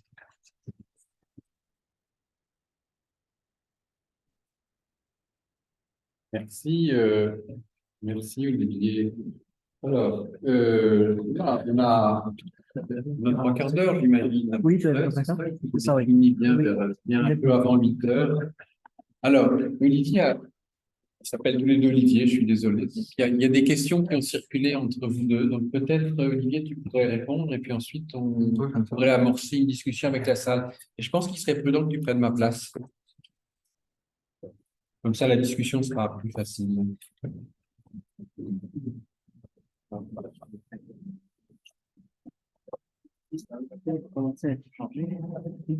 Ah oui. Oui, mais d'abord, merci beaucoup, Olivier, parce qu'on a eu cette discussion déjà il y a 2 ans lors de la soutenance, et puis là, ça se prolonge et c'est formidable. C'est toujours agréable d'être lu de façon très attentive, c'est le cas. Et puis, voilà, donc ça fait progresser aussi. Je crois que ça. J'ai écrit l'histoire du céphale, mais il y a beaucoup de choses à dire, beaucoup de choses à creuser. Moi-même, j'ai essayé de mettre des étudiants aussi sur des sujets un peu annexes, des choses que j'ai pas vues, donc je vais pouvoir en parler. Mais voilà, merci beaucoup pour cette lecture. Alors, je vais choisir mes réponses parce que je peux pas répondre sur tout et j'aimerais bien aussi qu'il y ait des questions de la salle. Sur ce que disait Léonard de Boff, que tu as interviewé, à savoir que d'abord, lui, il parle pas l'Amérique du Nord ou les États-Unis, mais il dit la France. Moi, ça me fait penser aussi au livre de Lewis, Michael Lewis, parce qu'on a tous baigné là-dedans aussi depuis longtemps, quand on a des fois. Moi, j'ai découvert, je dirais, le latino-américanisme et la question latino-américaine avec Lewis. Et aussi grâce à Denis, parce que je me souviens que c'était une lecture qu'il m'avait conseillée. Et là, je me relisais récemment, parce qu'il y a une revue argentine qui cherche à faire des relectures de Michael Lewis, la guerre de Dieu, toi aussi peut-être, voilà, c'est ça. Donc ça m'a replongé dedans, mais c'est formidable ce livre. Et en même temps, on en voit les limites. C'est-à-dire que pour Michael Lewis, c'est le dernier chapitre additif à l'édition française, il dit qu'il y a des sources françaises à la théologie de la libération. Alors il cite Maritain, Lebray, Mounier, et il a du mal quand même à les pister. Et donc, ce que tu fais faire là dans ton projet, c'est ça qui est formidable aussi, c'est-à-dire que c'est essayer de discuter ça. Moi, maintenant, c'est bien Rousseau, je disais tout à l'heure que je travaille sur les dominicains français, on va essayer de documenter ça. Est-ce qu'il y a vraiment une influence française? Est-ce qu'elle est seule? Comment on peut la tracer? Voilà. Et pas simplement de l'ordre de l'influence, même si Louis dit qu'il faut se méfier de l'ordre de ce qu'il appelle l'influence. Il va chercher Goldman pour déconstruire l'idée d'influence. Il a raison, mais parfois dans ce dernier chapitre, je le trouve un petit peu flou sur la façon dont il pense l'influence française. Donc là, il y a une vraie question, à mon avis, c'est cette théologie de la libération, quelles sont ses origines, quelles sont ses racines, et elles sont un jeu plus complexe que ce qu'il dit. Voilà. Mais en même temps, c'est tellement formateur, et le livre de Loïc, que je voulais en dire un mot ici, et rendre hommage d'une certaine façon aux sociologues. Ça, c'est un premier point. Deuxième point aussi sur la question de la temporalité des années 50 et des années 80, bien sûr, c'est passionnant, aussi bien du point de vue de l'Église de France que du point de vue des relations transatlantiques que du point de vue de l'Amérique latine elle-même. Il y avait là un sujet en or sur le céphale. C'est sûr qu'il y a une temporalité où il y a énormément de choses qui se croisent du point de vue religieux, du point de vue politique. Donc oui, j'ai conscience d'avoir creusé un terrain qui était passionnant. Alors, sur la question du départ, pourquoi partir? Pourquoi ces prêtres partent? Alors, je suis allé très vite. C'est vrai que le bouquin est un peu plus rigoureux là-dessus, bien sûr. Toujours plus rigoureux à l'écrit qu'à l'oral. Je suis tout à fait d'accord avec l'idée qu'il y a une fascination sur la religiosité. Effectivement, ça croit, comme tu le dis. Mais parfois, c'est une découverte sur place. C'est des oui-dire, et puis sur place, on s'en rend vraiment compte. Ce n'est pas forcément une raison qui était là au départ, il me semble. C'est la première chose. La deuxième chose, on parle aussi, je crois, pour recycler des compétences. Michel Coist, c'est ça. Michel Coist, il est en quelque sorte interdit de faire de la sociologie religieuse. Il est coincé par son évêque de Rouen qui lui dit non, il faut rester en France. Et il sait que l'Amérique latine, ça va lui permettre de faire autre chose que ce qu'il fait dans ses camps de JOC ou JOCF et d'utiliser toutes les compétences qu'il a acquises quand il faisait de la sociologie, qu'il va pouvoir recycler là-bas. Et il y en a plein comme ça. Je dirais que tous les prêtres qui ont fait un peu de sociologie dans les années 50, on les retrouve tous à un moment donné en Amérique latine. Alors, Boulard est l'exemple archétypal, mais il y en a plein d'autres. Chaque fois que j'en trouve un, je me dis, bah, tiens, lui aussi, il était là en Amérique latine. Donc, vraiment, tout ce petit monde passe par là. Et donc, il y a l'idée aussi qu'on peut faire en Amérique latine des choses qu'on ne peut plus faire en France, qu'on ne peut plus faire en Europe. Voilà. Ça me semble important. Ce n'est pas forcément dit, mais ça transpire dans les sources. Quand on confronte les itinéraires, c'est quand même ça qui ressort. Ce n'est pas n'importe qui parle. C'est vraiment des gens qui ont déjà des compétences acquises sur le terrain et des compétences qui ne plaisent pas forcément à l'épiscopat, qui ont du mal à se retrouver dans l'Église de France de l'époque. Je suis d'accord aussi sur le constat objectif que tu fais, à savoir qu'on part parce qu'il y a un déficit d'encadrement religieux. Et effectivement, c'est ce que disent les sources, c'est ce que dit Michel Coise dans comment appeler ça, le langage performatif dont je parlais tout à l'heure, ce texte qui est servi à toutes les sauces sur il faut aller en Amérique latine. Mais c'est vrai, mais en même temps, c'est une ancienne qu'on entend depuis la période de la colonisation et de la mission. Il y a toujours eu un déficit structurel de prêtres. On a l'impression quand même que c'est quelque chose qui revient tout le temps. Donc c'est pour ça que moi, ça m'a mis le doute. Je me suis dit, est-ce que ce n'est pas aussi un problème que l'on construit sur le moment? Et en fait, c'est ça que je défends plutôt dans mon bouquin. C'est de dire, certes, il y a un constat objectif. De toute façon, le Brésil, je ne sais plus combien de fois c'est la Belgique, on ne peut pas avoir le même réseau paroissial au Brésil et en Belgique. De toute façon, le céphale, c'était perdu d'avance. Tous ces envois de prêtres, c'était perdu d'avance. Mais il n'empêche aussi que c'est une façon de mobiliser des épiscopats nord-américains et européens que de leur dire il faut y aller parce qu'il y a un problème. Donc on construit un problème, il me semble mathématique, à l'aide de chiffres, pour inclure ces épiscopats et pour finalement, là aussi on peut discuter là-dessus, mais pour acclimater l'idée ou renforcer l'idée qu'il y a quand même une dépendance. L'Amérique reste dépendante de l'Europe et de l'Amérique du Nord. On est toujours dans ce champ-là. Donc, il faut ces envois pour limiter ce sous-encadrement religieux. Bon, voilà, j'en étais là en tout cas dans ma réflexion, mais j'entends ce que tu dis. Et puis sur les figures de passeurs, bien sûr, figures de passeurs c'est fondamentalement un inconfort d'être en passeur, parce qu'on est entre deux mondes. Et on est entre deux mondes à plusieurs niveaux, on est entre deux mondes, on est entre deux diocèses, donc ça veut dire entre deux évêques qui souvent ne se connaissent pas. On est entre le céphale et le reste de l'Église de France. On est entre un pays et la France. Bon, il y a plein entre plusieurs églises. Donc cet inconfort, il explique beaucoup de choses. Et c'est pour ça qu'ils subissent de plein fouet aussi la répression, qu'ils subissent de plein fouet la désapprobation de la part d'une partie de l'Église de France, c'est parce qu'ils sont des médiateurs. Et qu'en étant des médiateurs, ils sont au plein milieu de ce qui se passe. Voilà. Donc, ils subissent des deux côtés, en quelque sorte. Ils sont coincés là, ils subissent la répression, pas la répression forcément, mais en tout cas, les critiques des deux côtés. La géographie particulière, qui est celle de la francophilie et de la francophonie, oui, tout à fait d'accord. J'avais pas pensé au fait que c'était aussi des territoires qui sont donc moins vite nord-américanisés. Je trouve que c'est une bonne idée, ça, d'aller creuser ça. Mais je pense que cette géographie, euh, elle est aussi construite par des amitiés qui se tissent, par exemple, au moment du concile.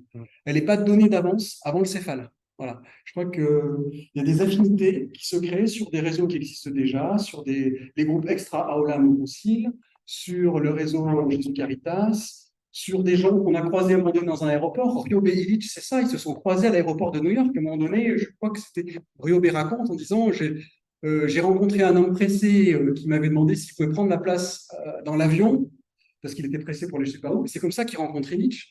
Et c'est comme ça qu'après, la connexion avec Cuernavaca se fait. Donc, oui, et parfois, c'est le hasard des rencontres aussi qui explique cette francophilie qu'on voit naître au fur et à mesure des années.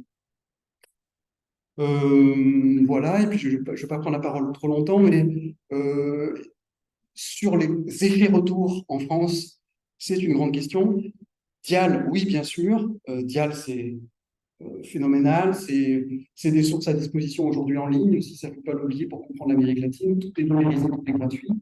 Je fais moi-même partie du comité d'administration de Dial, donc je connais bien, je connais bien le problème. Et Dial d'aujourd'hui a des grandes difficultés qui ne sont pas forcément les difficultés qu'il avait à l'époque. Bref. Mais ce que je veux dire, c'est que Dial, ce n'est pas un produit direct du céphale.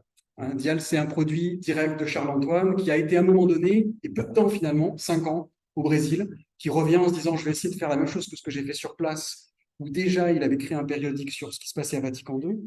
Et pour ne pas oublier une seconde fois les morts, dit qu'il veut créer ce bulletin qui va être aussi une sorte de propédeutique à un martyrologe qu'il met en place. Donc, je dirais que c'est un produit indirect quand même, Dial, pas du céphale. Voilà. Et sur le pentecôtisme, alors effectivement, alors je vais redire un peu ce que j'avais dit, mais c'est une vraie question. Effectivement, moi, les sources que j'ai eues dans les mains montrent, je ne sais pas si vous parlez d'aveuglement, en tout cas, ils sont plutôt préoccupés ces prêtres fidèles, ceux que j'ai suivis, plutôt par d'autres influences néfastes que forcément le pentecôtisme. Voilà. Ça peut être, alors on en revient toujours à cette idée du colonialisme, on en revient, et finalement, à t'écouter, je me demande si on dénonce l'influence nord-américaine, c'est surtout ça, en fait, qui à un moment donné pèse, voilà, et peut-être que derrière ça, on met aussi les groupes pentecôtistes. C'est peut-être ça, c'est peut-être sous la bannière nord-américaine, on met des choses que j'avais pas vues, effectivement. Et puis, mais je crois surtout qu'il faudrait approfondir l'enquête, parce que j'ai pas du tout utilisé, ou presque pas, les lettres aux amis. J'ai pas regardé ce qui se passait dans les diocèses d'arrivée, enfin, les diocèses de départ plutôt, qui deviennent des diocèses d'arrivée pour ces prêtres qui reviennent. Et là, ça vaudrait le coup de regarder diocèse après diocèse, prêtre par prêtre, quels sont tous les combats qui ont été menés ensuite. Est-ce que même aussi parle du pentecôtisme après? Bref, tout ce que tu as évoqué sur les effets retours, le pentecôtisme, il y a une vraie enquête là-dedans de la micro-histoire qui est à faire diocèse par diocèse. Et pour terminer, un des effets retours que je n'avais pas évoqué ici, mais depuis, il y a un étudiant qui a travaillé sur François de Lépinay, qui a écrit une biographie de François de Lépinay, donc qui a travaillé sous ma direction à Lyon 3, et ça va être publié donc, principe l'année prochaine, qui montre que l'effet retour, mais c'est un peu connu, mais il a documenté, c'est la découverte par François de Lépinay qui reste au Brésil du camp d'Amblay. Voilà. Et là, il y a quelque chose qui se passe au niveau de la découverte de ces rites, dont il devient un des principaux responsables, un des principaux hommes de culte, je ne sais plus le terme qu'on utilise, mais voilà, il bascule dans autre chose. Et là, il y a un vrai effet retour, mais qui est à l'échelle de l'itinéraire individuel. Il faudrait voir si on trouve ça ailleurs. Mais l'itinéraire de François de Lépinay est particulièrement intéressant, puisqu'on passe de l'Indochine à l'Algérie, à l'Amérique latine, au candomblé brésilien, et il meurt au Brésil. Et il meurt pas, il n'a pas été enterré dans la cathédrale parce que l'évêque a refusé. Donc il meurt voilà, hors église. Je peux dire un mot ou pas? Oui. Une minute. D'accord. J'aime bien ta réponse, pardon, sur au fond, le désencadrement religieux est très largement une construction. Enfin, c'est une réalité objective, mais ça fait l'objet après d'une construction discursive pour rendre d'autant plus légitime et pertinent le dispositif Fidei Donum vers l'Amérique latine. Et tu en conclus, bon, au fond, voilà, on construit une dépendance de l'Amérique latine vis-à-vis de l'Europe. On pourrait aussi dire qu'il y a aussi une conscience très forte de la dépendance en Europe, de la dépendance du catholicisme vis-à-vis de l'Amérique latine, qui pèse 50% du catholicisme à ce moment-là. Enfin, je pense que ça, c'est un enjeu, ça, c'est une statistique qui ressort dans toutes les sources de l'époque. Hein, on parle de l'Amérique latine, oui, attention. Il faut quand même qu'on prenne la mesure de ce qui se passe là-bas, c'est très important. C'est la moitié du catholicisme mondial. Et si on s'interroge aujourd'hui sur l'avenir du catholicisme, c'est peut-être là-bas d'abord qu'il faut commencer à y réfléchir. Et c'est ce qui explique aussi d'ailleurs la grande frayeur des années 70, quand effectivement la théologie de la libération prend des proportions telles qu'à un moment donné, on craint à Rome que ça se termine par un schisme. Et là, c'est la moitié du catholicisme, voire davantage, qui partirait. Et juste sur la première remarque que tu faisais sur la théologie de la libération, les influences nord-américaines, etc. Moi, j'aime toujours rappeler ça. Hein.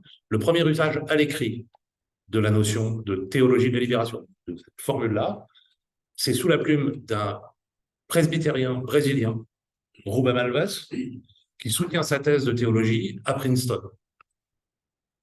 Donc, par rapport aux représentations, hein, à ce que le sens commun pense de la théologie de la libération, c'est-à-dire une théologie provinciale, typiquement latino-américaine, discours qui a été en plus survalorisé par les propres acteurs.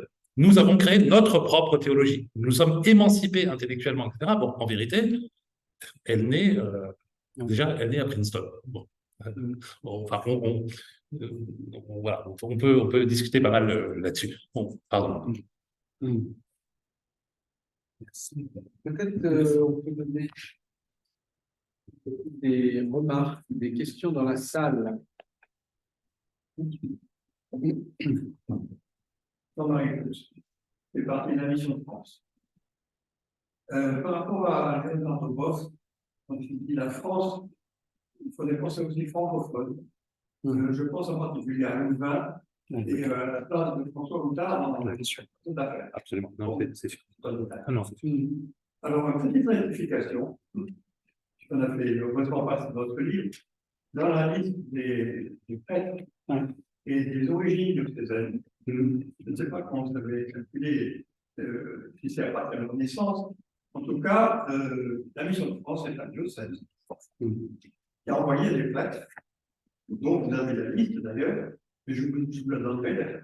Et pour rectifier ça, parce qu'ils sont partis au titre de la mission de France et non pas au titre de leur naissance, du diocèse de leur naissance. D'accord.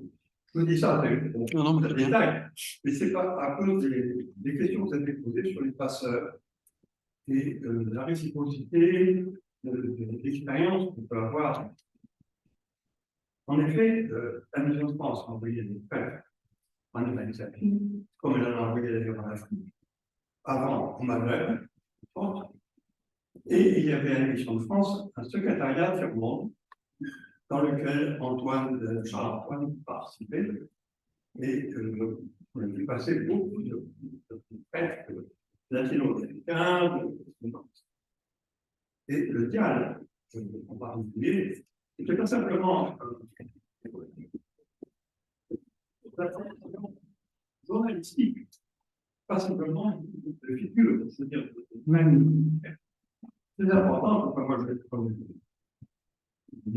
ensuite, légal, parce que c'était la meilleure manière, avec le monde diplomatique, de suivre les affaires de mec.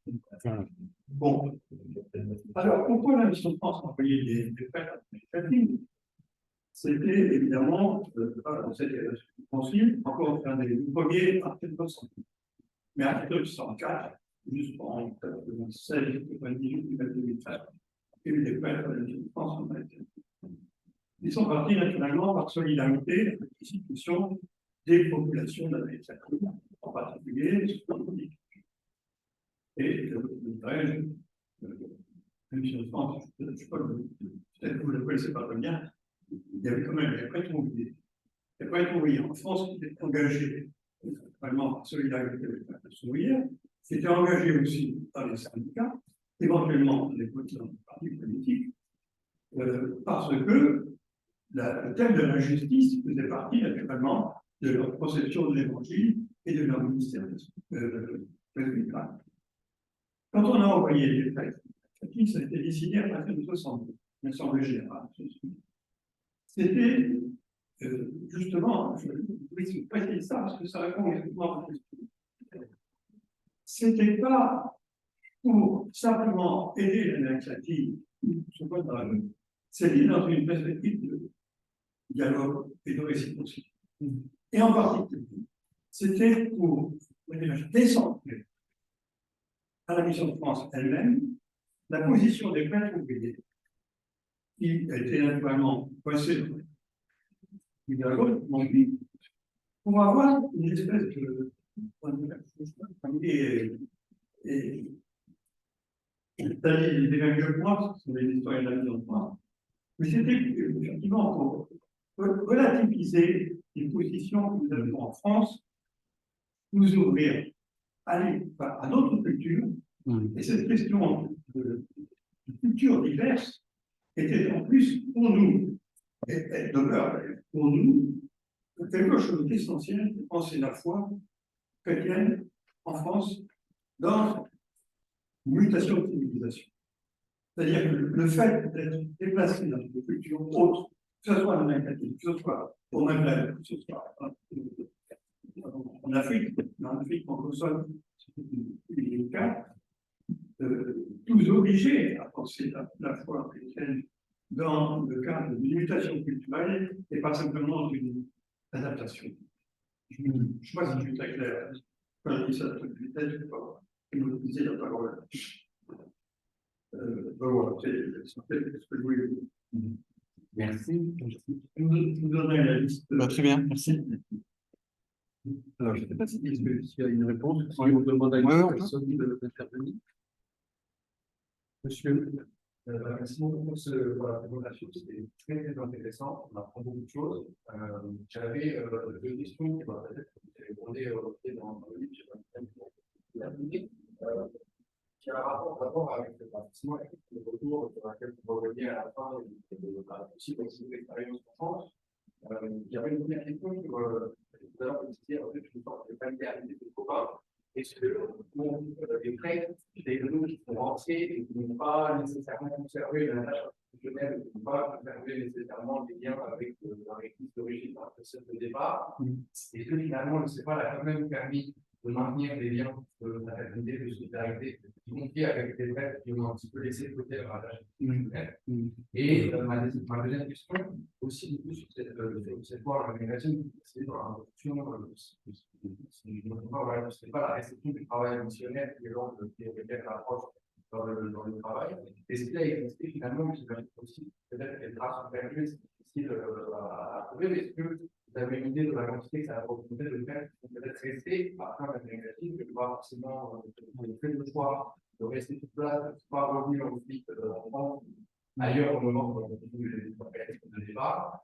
Et enfin, pour en lien avec de culture et de décision, est-ce qu'il existe dans le cadre de la mission de l'économie des moments qui peuvent s'apparenter à cette exploration pour les religieux qui demandent un temps en dehors et de travail complètement missionnaire en dehors de la tâche permanente continue qu'il y a avec l'évêque du départ et de socialisation à la Ok.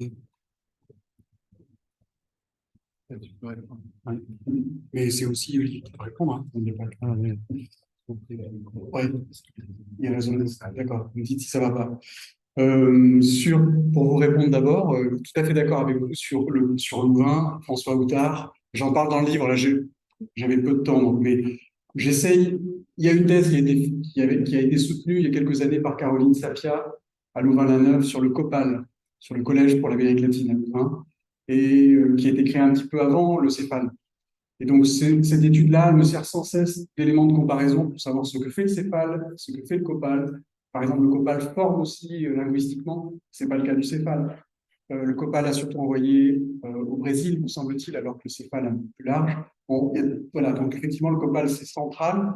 et ça me sert d'élément de comparaison. Les publications belges aussi, quand je fais un état des lieux au début du livre sur est-ce qu'on parle de l'Amérique latine dans les publications en général en France, et dans les publications catholiques plus particulièrement, ce qui ressort, c'est que c'est d'abord des publications belges qui parlent de l'Amérique latine, hein, avec notamment la figure d'Albert Siro, qui joue un rôle important comme chevalier ouvrière au Copal, qui est en lien avec l'Argentine, et c'est lui qui est à l'origine d'un certain nombre de publications.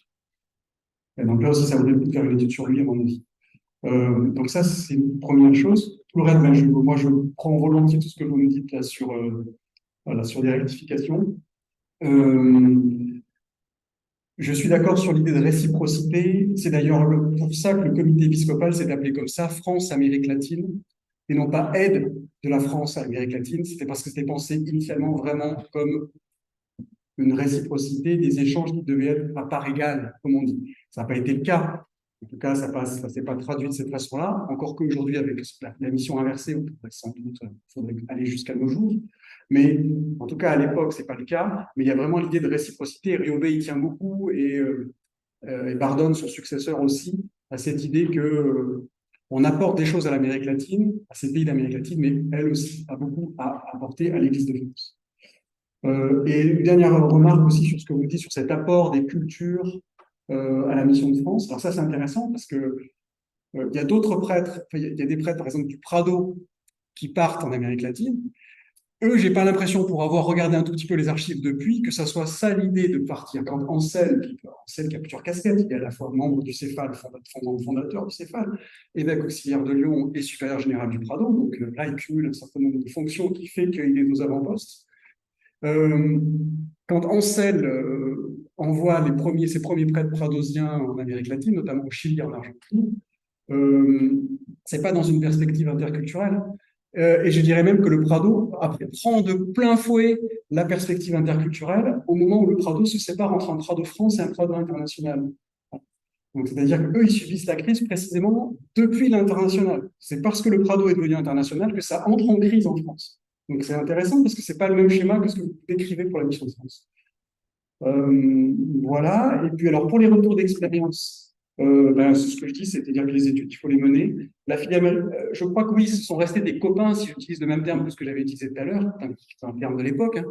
Euh, ils restent copains même s'ils sont sortis de l'église en ayant quitté le sacerdoce, notamment parce que le céphale, j'en ai pas parlé, mais à un moment donné, le céphale survit parce que bon, il n'y a plus de vocation de prêtre, hein, là, enfin, je pourrais vous projeter, mais quand on regarde les départs en Amérique latine, en 71, ça s'effondre, il n'y a plus personne, hein. D'un coup, ça s'effondre. Donc le céphale, pour survivre, fait une sorte de tour de passe-passe numérique en disant, si, en fait, on est encore nombreux, parce qu'on va mettre en lien avec le céphale dans les documents officiels, c'est-à-dire les laïcs, les religieuses, les religieux, qui parfois nous demandent un coup de main pour, par exemple, un visa. Cela, en fait, c'est le céphale. Alors que jusque dans les années 70, pendant 10 ans, on a dit le céphale, c'est uniquement les prêtres, et c'est tout. Mais là, pour sauver en quelque sorte la baraque, eh bien, on fait venir dans les statistiques tout ce monde-là, ce qui fait que les laïcs et les religieuses jouent un rôle très important dans le céphale à partir des années 80, et ce qui fait que ça facilite aussi le contact avec des prêtres qui se sont mariés, par exemple, et qui sont plus céphales, estampillés céphales, mais qui restent dans une même nébuleuse de sociabilité, hein, et donc tout ce petit monde se connaît. Et je dirais aussi que c'est un prêtre marié, Bertrand Gégouzeau, qui a sauvé les archives du céphale. Donc, vous voyez, ça montre bien quand même que les liens sont quand même très importants. Voilà, et sur le pourcentage, c'est une bonne question que j'ai pas faite, effectivement, c'est un manque dans le bouquin. Combien de prêtres sont restés là-bas sur place? J'ai pas calculé le pourcentage, j'ai calculé le pourcentage des prêtres mariés. Il y en a 1 sur 6.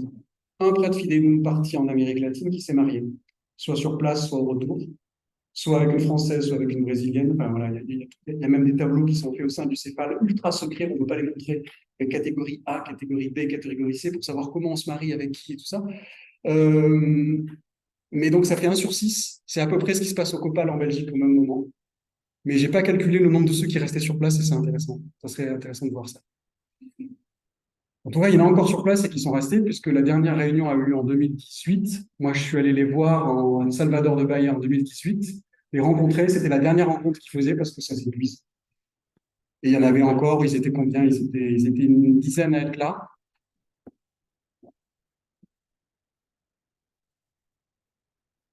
D'autres questions? Vous avez évoqué le lien avec les communautés de base, avec les spécialistes de l'itération. Est-ce que ces traîtres, c'est 213, c'est ça? Est-ce qu'ils ont aussi participé d'une certaine manière à la réflexion intellectuelle de l'itération? Il y a des traîtres européens qui l'ont fait, on pense. Sobrino et la Croya, un espagnol, qui ont participé à la réflexion théologique de la théologie de la libération. Je ne sais pas si c'était le cas pour les traits dont on parle dans votre ouvrage.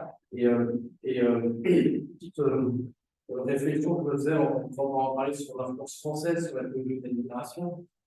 Moi, personnellement, j'ai le sentiment, quand Thierry ou Sobrino, notamment pour le très fort de l'allemand, des forts de Mottmann, de Rader, c'est ça. Si je ne me trompe pas, Thierry Chenu, mais il n'est pas du tout le théologien français dans la libération. Voilà, qu'il y ait une influence sur l'action catholique, effectivement, super et français. Ça paraît évident, mais ça en est plus sur l'autre question. Vous avez évoqué la question de fait ouvrier. Je suppose que les 213 en question n'étaient pas tous les prêtres ouvriers. Est-ce que les prêtres ouvriers qui sont partis en Amérique latine ont travaillé aussi en Amérique latine? Est-ce qu'ils vont continuer à être prêtres ouvriers en Amérique latine ou est-ce qu'ils sont restés, ou est-ce qu'ils ont exercé leur ministère de manière différente de la manière dont ils exerçaient comme ouvriers en France? Ok. Alors, sur la théologie de la libération, ça aussi, c'est une discussion que je mène dans le livre, qu'on a menée aussi avec Olivier dans la soutenance, HDR. Moi, ce que j'en ai lu, c'est que je prends une enquête remarquable de 1984. En 1984 est envoyé un questionnaire à tous les filles des nounous présents sur place pour savoir comment ils se positionnent, disons. Et il n'y a pas beaucoup de réponses. Il y a eu 28 réponses. Alors, je ne sais plus combien à l'époque ils sont plus que 28. Des réponses soit individuelles, soit collectives, mais des traces écrites. Et il y a 16 réponses sur 28 qui disent explicitement qu'ils se réclament de la théologie de la libération.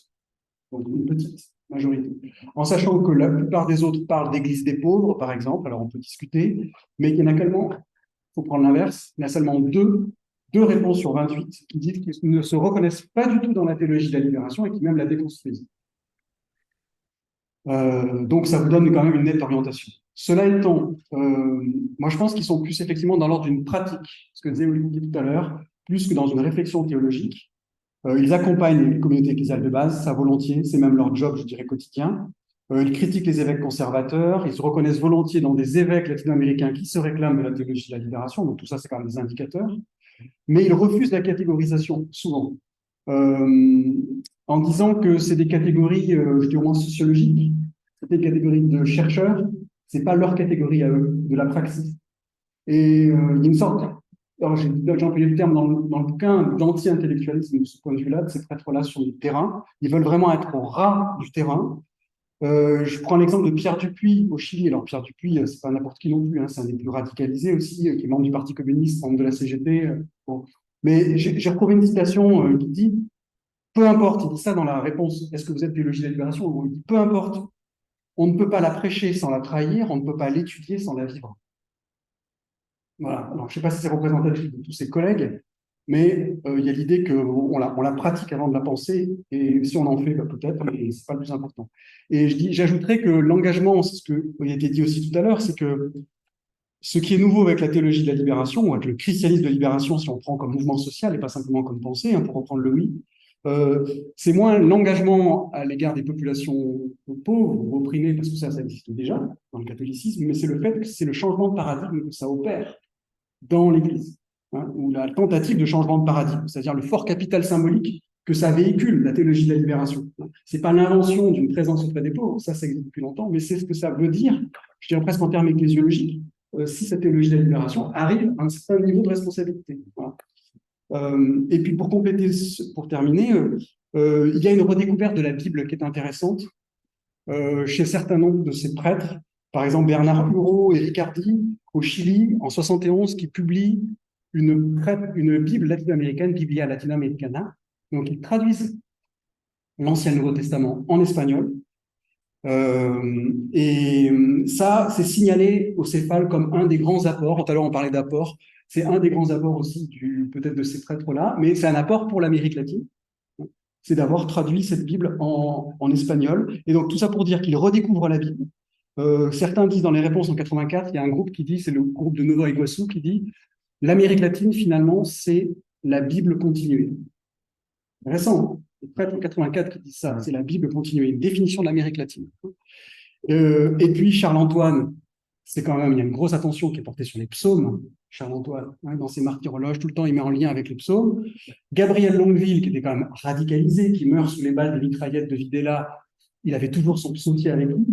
Donc, on accuse souvent aujourd'hui, moi, c'est quelque chose que j'ai entendu au Brésil, des gens dire, des prêtres de l'Emmanuel, par exemple, dire, mais ils ont fait de la casse, ces prêtres fidei donum dans les années 60-70. Ils ont fait de la casse en Amérique latine. C'est pas, si on en est là aujourd'hui, du point de vue du catholicisme en Amérique latine, c'est à cause de, que j'ai entendu, hein, en off à Salvador de Bahia. Ça. Mais en fait, on oublie, et ça, c'est quelque chose que j'ai peut-être pas assez traité, on oublie toute la part spirituelle de ces prêtres-là. Il y a toute une part spirituelle de ces hommes de gauche qu'on a tendance à sous-estimer en disant ils ont fait du temporal, du temporalisme, mais je crois qu'on doit peut-être à prendre au sérieux aussi cette spiritualité qui savait qu'on a tendance peut-être à mettre de côté. Un lieu théologique. C'est un lieu dans lequel on fait la culture, dans lequel on est évangélisé par les politiques. Juste pour aller dans le sens de ce que tu viens de dire, on a trop pris au sérieux le discours de Jean-Paul II. C'est-à-dire que quand on voit la séquence de condamnation de la théologie de la libération dès 1979 et surtout les ordonnances de 84 et 86 et le discours qui tient, si on les lit, si on les prend au pied de la lettre, on lit que ces gens-là ne sont plus catholiques. Ces gens-là ne croient plus. Et c'est un contresens absolument majeur, évidemment. Juste un mot, vous avez évoqué la figure de Ignacio Ellacuría, donc prêtre espagnol mort tragiquement au Salvador en 1989. Je ne sais pas du tout si vous travaillez dessus ou si vous intéresse particulièrement. Je voudrais juste vous dire que ces archives personnelles sont conservées à San Salvador. C'est une pièce qui fait la moitié de celle-ci. C'est plein d'archives partout. Ça n'a jamais été travaillé. Ce n'est pas classé, ça n'a jamais été travaillé. Et ils attendent la personne qui viendra s'installer là 6 mois pour regarder ce qu'il y a dedans. Apparemment, il y aurait plus de 1500 lettres échangées avec le monde intellectuel catholique des années 60-80. Je vous dis ça comme ça. J'espère pouvoir y aller. Mais... C'est le genre de Alex.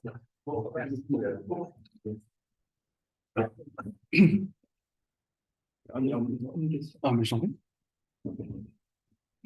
Moi, j'ai une question très basique. Parce que un peu là, vous avez évoqué dans notre présentation, et quand je la tête en fait, devant l'ordinateur et la présentation, je ne pouvais pas entendre. Mais vous avez dit que c'est pas un moment où les prêtres, il n'y avait plus de vocation. Comment, en fait, ça fonctionne, les recrutements, justement, voilà. Pourquoi c'est ça? Ouais. Je sais pas, ça peut être des choses. Je ne sais pas si tu veux. Non, vas-y. Le recrutement, ça fonctionne sur de l'offre et de la demande. C'est-à-dire qu'il y a un peu de publicité qui est faite auprès des séminaires dans les diocèses par Michel Coiste au départ. Et puis, c'est les volontaires qui se présentent, qui écrivent à Michel Coiste. Ça se fait comme ça. Souvent, ils écrivent. Donc, Michel Coiste les tutoie tout de suite en disant viens avec nous. Voilà, l'Amérique latine t'attend. Prise de contact. Il y a une session de formation qui se fait à Bagneux. Souvent, c'est une session de probation, mais qu'en fait, qui sert surtout à se rencontrer, parce qu'on dit oui à tout le monde. Et c'est ça aussi, c'est un problème qui est évoqué par les membres du comité, c'est qu'on dit peut-être trop oui, trop facilement à tout le monde. Donc, par des gens qui sont insupportables, qui prennent des casseroles, ce qu'on dit ici, et on les envoie en Amérique latine. Ça, c'est notre histoire que je n'ai pas faite. Mais tout ça pour dire que le recrutement se fait de façon très simple. Voilà, il n'y a pas de test à passer, il n'y a pas de... Il y a un formulaire qui est rempli par le prêtre candidat. Voilà, mais c'est des informations type CV. Et puis, il émet des souhaits. Ce que je disais tout à l'heure, c'est qu'on essaie de tenir compte des souhaits quand même du prêtre. Ça, c'est intéressant. On essaie de concilier avec une offre sur place. Voilà. Moi, qui étaient envoyés par leurs évêques, ou c'était eux? Ah non, ils ne sont pas envoyés par leurs évêques, la plupart d'entre eux. Non, ils ont tout d'abord négocié avec leurs évêques pour pouvoir écrire une lettre à Michel Coast et en disant voilà, j'aimerais bien partir, j'ai l'accord de mon évêque, est-ce que je peux y aller? Voilà. Et que s'ils l'ont pas, ben, tout de suite, le céphale dit est-ce que vous avez l'accord de votre évêque? Donc, non, ce sont une négociation difficile avec l'évêque français, qui voit partir souvent des prêtres, des bons prêtres. Un prêtre, voilà, formés intellectuellement, donc on est assez réticent à les laisser partir. On aime bien les voir revenir. Voilà. Et alors pour 70, je peux vous montrer, j'avais fait un, je vous ai pas tout montré, mais j'avais mis quelques. Alors 71, c'est une bonne question. Effectivement, il y a un synode. Il y a une désillusion en 71 sur l'évolution du métier de prêtre. Alors voilà, j'ai plus les détails en tête, mais en 71, il se passe quelque chose d'un point de vue institutionnel. Mais voilà, c'est pour vous montrer le graphique qui apparaît dans le livre aussi. Voilà, c'est le nombre de départs. Vous voyez déjà le nombre de départs, c'est pas beaucoup. Hein. C'est, par exemple, le maximum, c'est 26 départs en 1968, 69. Donc c'est pas des beaux chiffres, mais vous voyez que ça s'effondre. C'est aussi lié au fait qu'il y a eu des prêtres emprisonnés au Brésil en 68-69.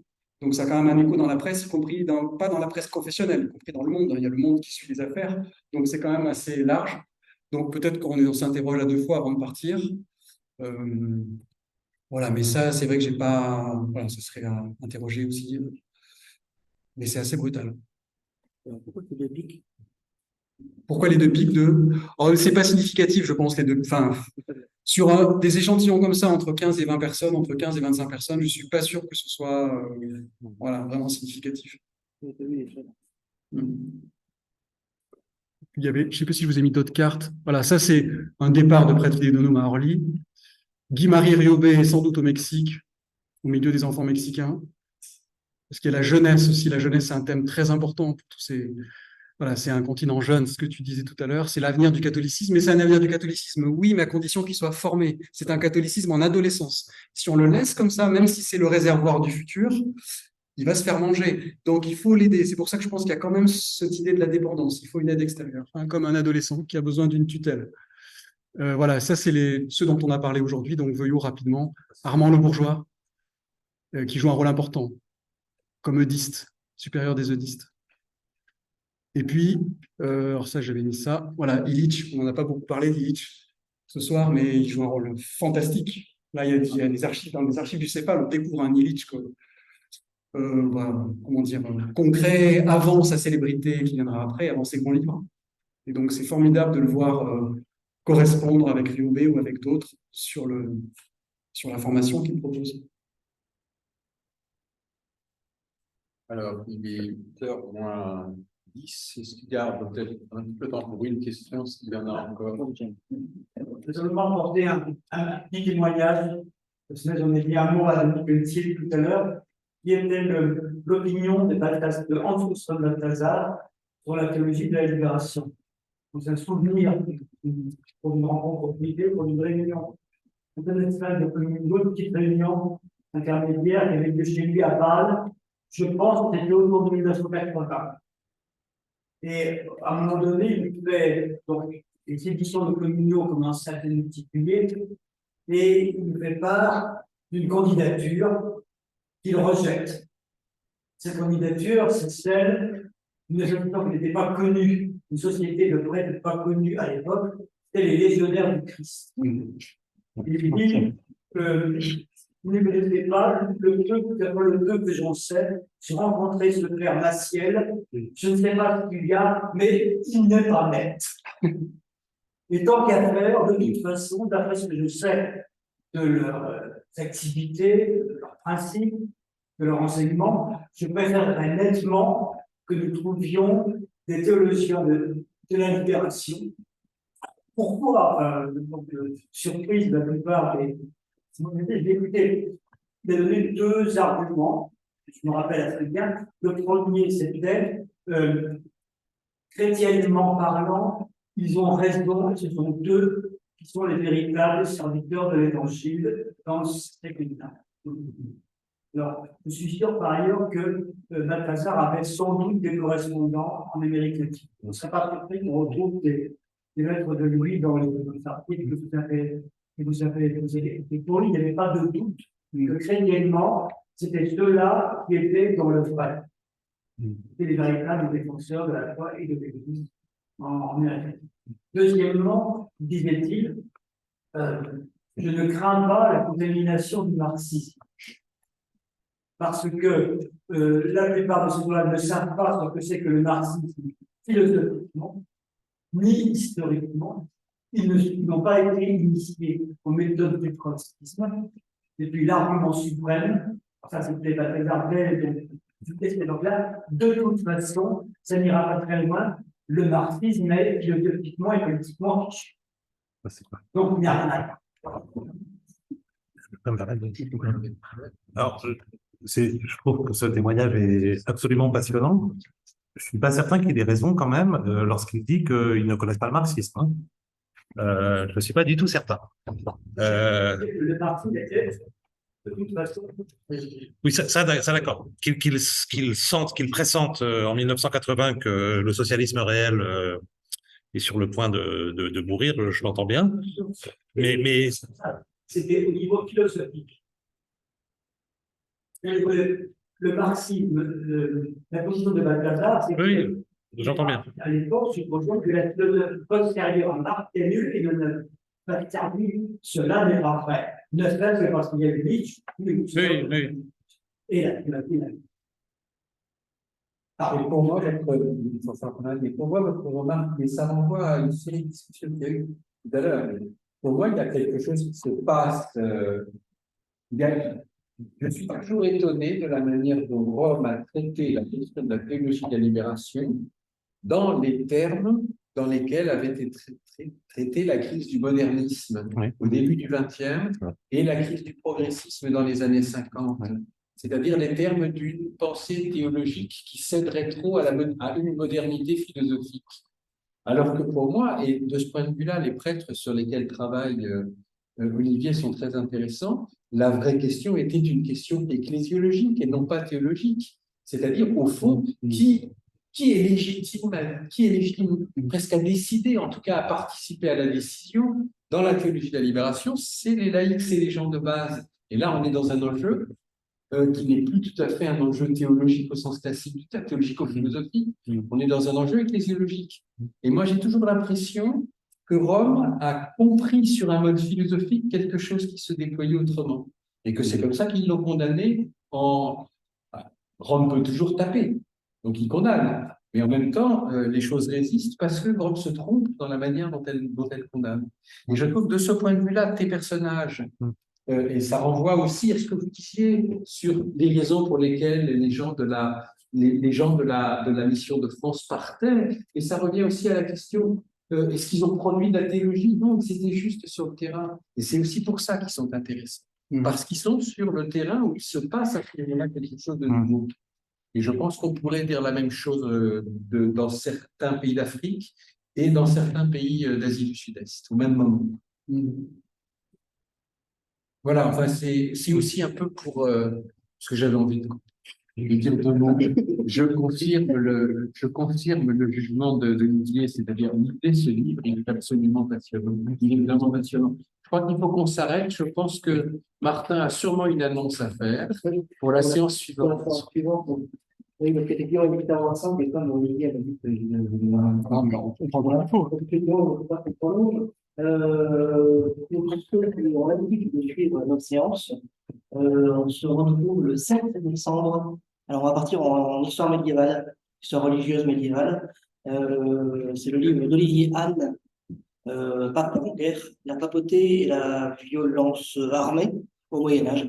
Donc, ça sera dans cet amphi, le jeudi 7 décembre, de 18h à 20h, comme d'habitude. Voilà. Merci beaucoup et surtout, je remercie les trois conférenciers. J'ai beaucoup de plaisir, surtout à faire connaissance avec les compagnons. Voilà, et Christophe et Chachan, ça fait longtemps maintenant qu'on se connaît. Voilà, et donc, Merci. voilà.